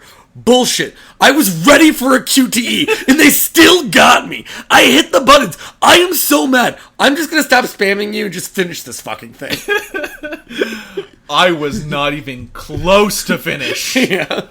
Yeah, and it was just like a constant wave of that. Like, that's how I felt at the end of it, was I was just like, oh my God, you know? Except for, like, I'm not texting Ross because he's sleeping, because I'm doing it in the middle of the night. Yeah. I wasn't even at Slug Boss yet. Yeah. You know? Like, I literally asked him, like, hours a to couple go. times, I'm like, have you fought the slug? Because I'm like, he would have mentioned the slug to me. But there's no way the slug is left. And I was just like, my brain couldn't handle it. I'm like, it feels like you did so much of the island, but it can't still be going after It this. can't still be Slug and Krauser and Sadler and Helicopter. It can't still be all that, but it is and more. And there's a thing where it's like, if you look at RE2, everything in my head is organized in the pacing of the game. The end of RE4, the island, I have no idea the order of anything that happens. Yeah. And I just beat it, and I listened to Ross describe the end of it. I beat it yesterday, and I don't know that I could really give you a play-by-play on the island. Yeah, your eyes become fucking glazed donuts. Like, nothing fucking gets through to your brain. You're just like, you're a cultist, I gotta shoot you, just go away. Everyone's horny, everyone's bad at talking. So, in the much more grounded game of RE2, where it's like, it's silly, but it feels like real world, there's so many questions to be asked on how the fuck we run a police station this way. Like, early on, there's a note, which, you know, they explain away, but they're like, oh, zombies are coming, let's separate all the ammunition everywhere. Yeah. And you're like, that's not a good system. And they're like, oh, you want to get across this? Have you considered putting 3 stone tablets that will open up a secret entrance to the sewers?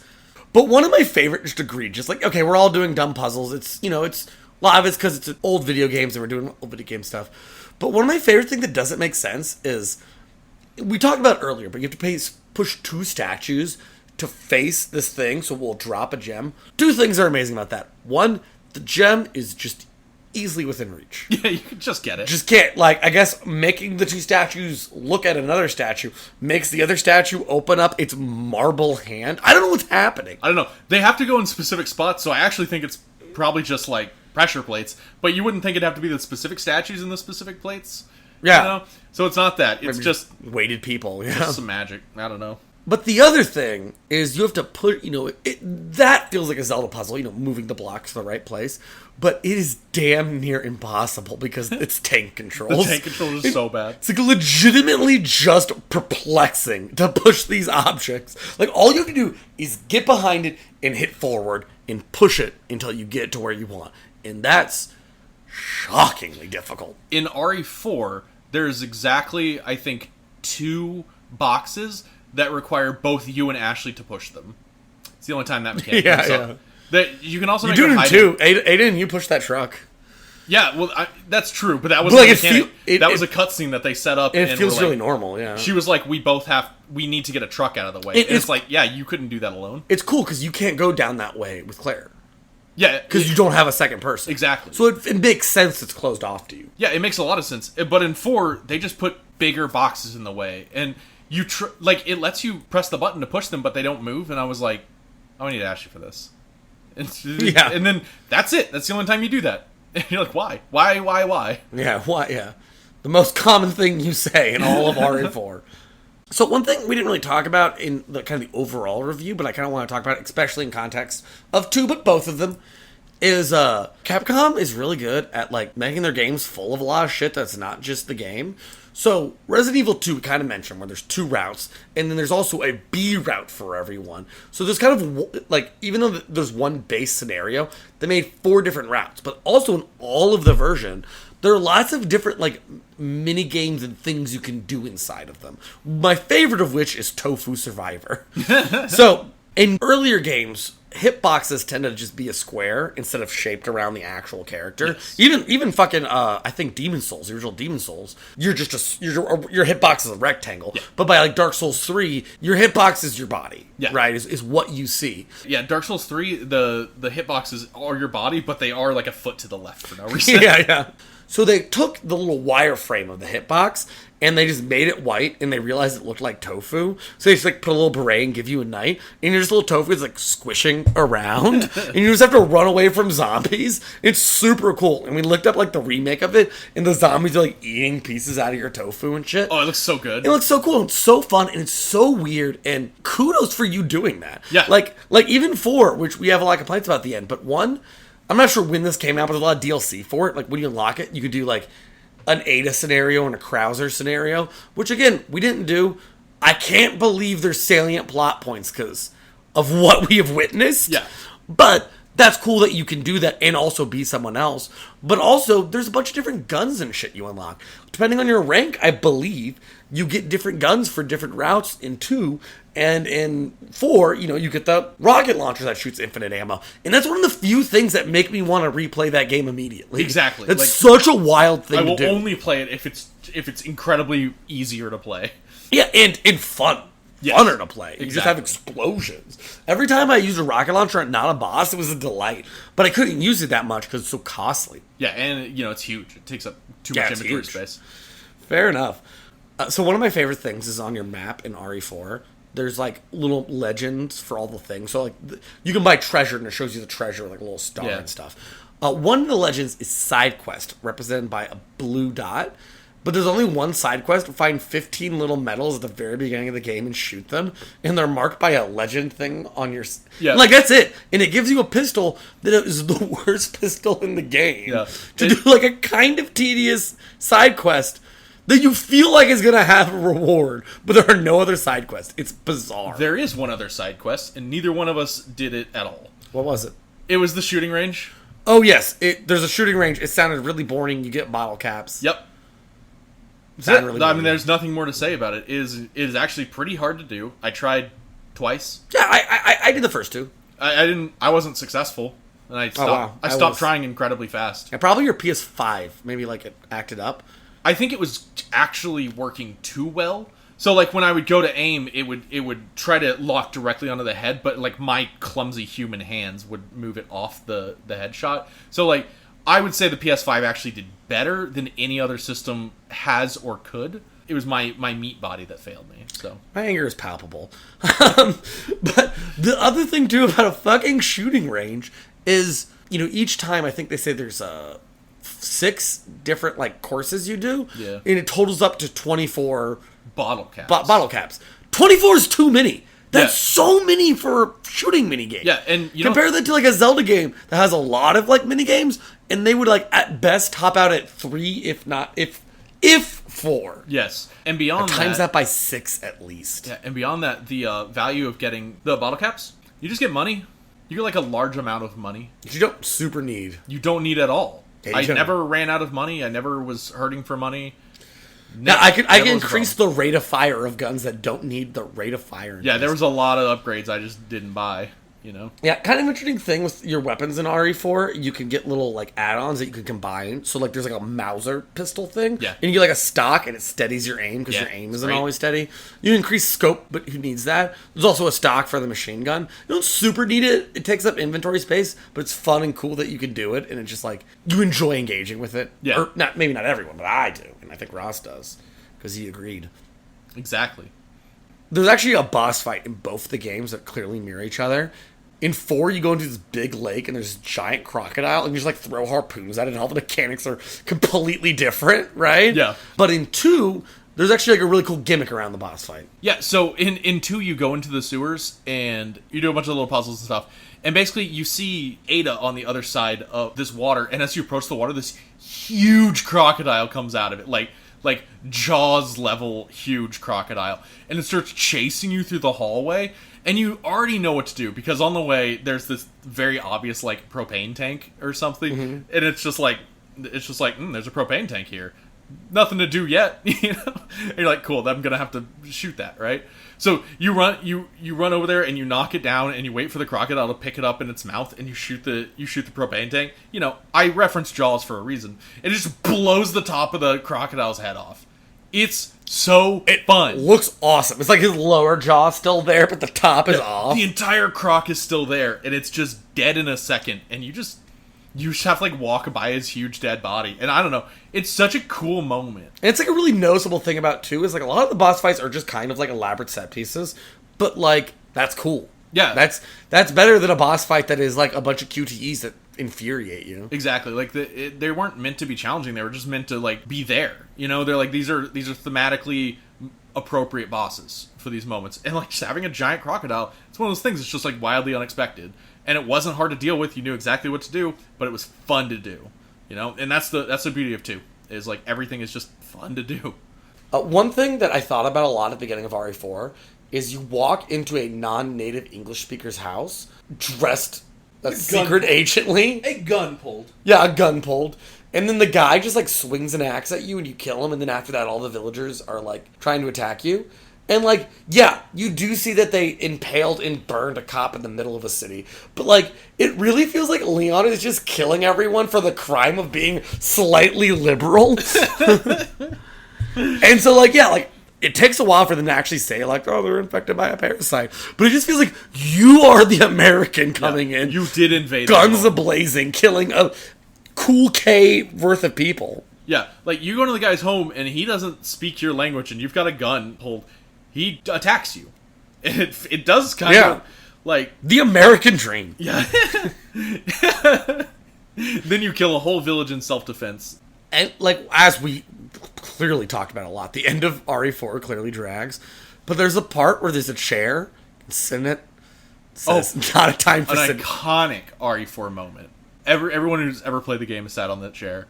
And, yeah, Leon just kind of looks like a badass.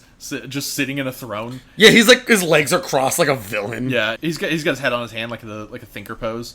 It just looks great, looks incredible, and I'm glad. That was one of those moments where I'm like, that was pretty good of the devs to just like think of that. You know, that was a moment where I'm like, they had an idea that wasn't goons. Yeah, we just need like more moments of levity. Yeah, and like comedy. Exactly, like more intentional comedy instead of just this plot is so bad it's funny.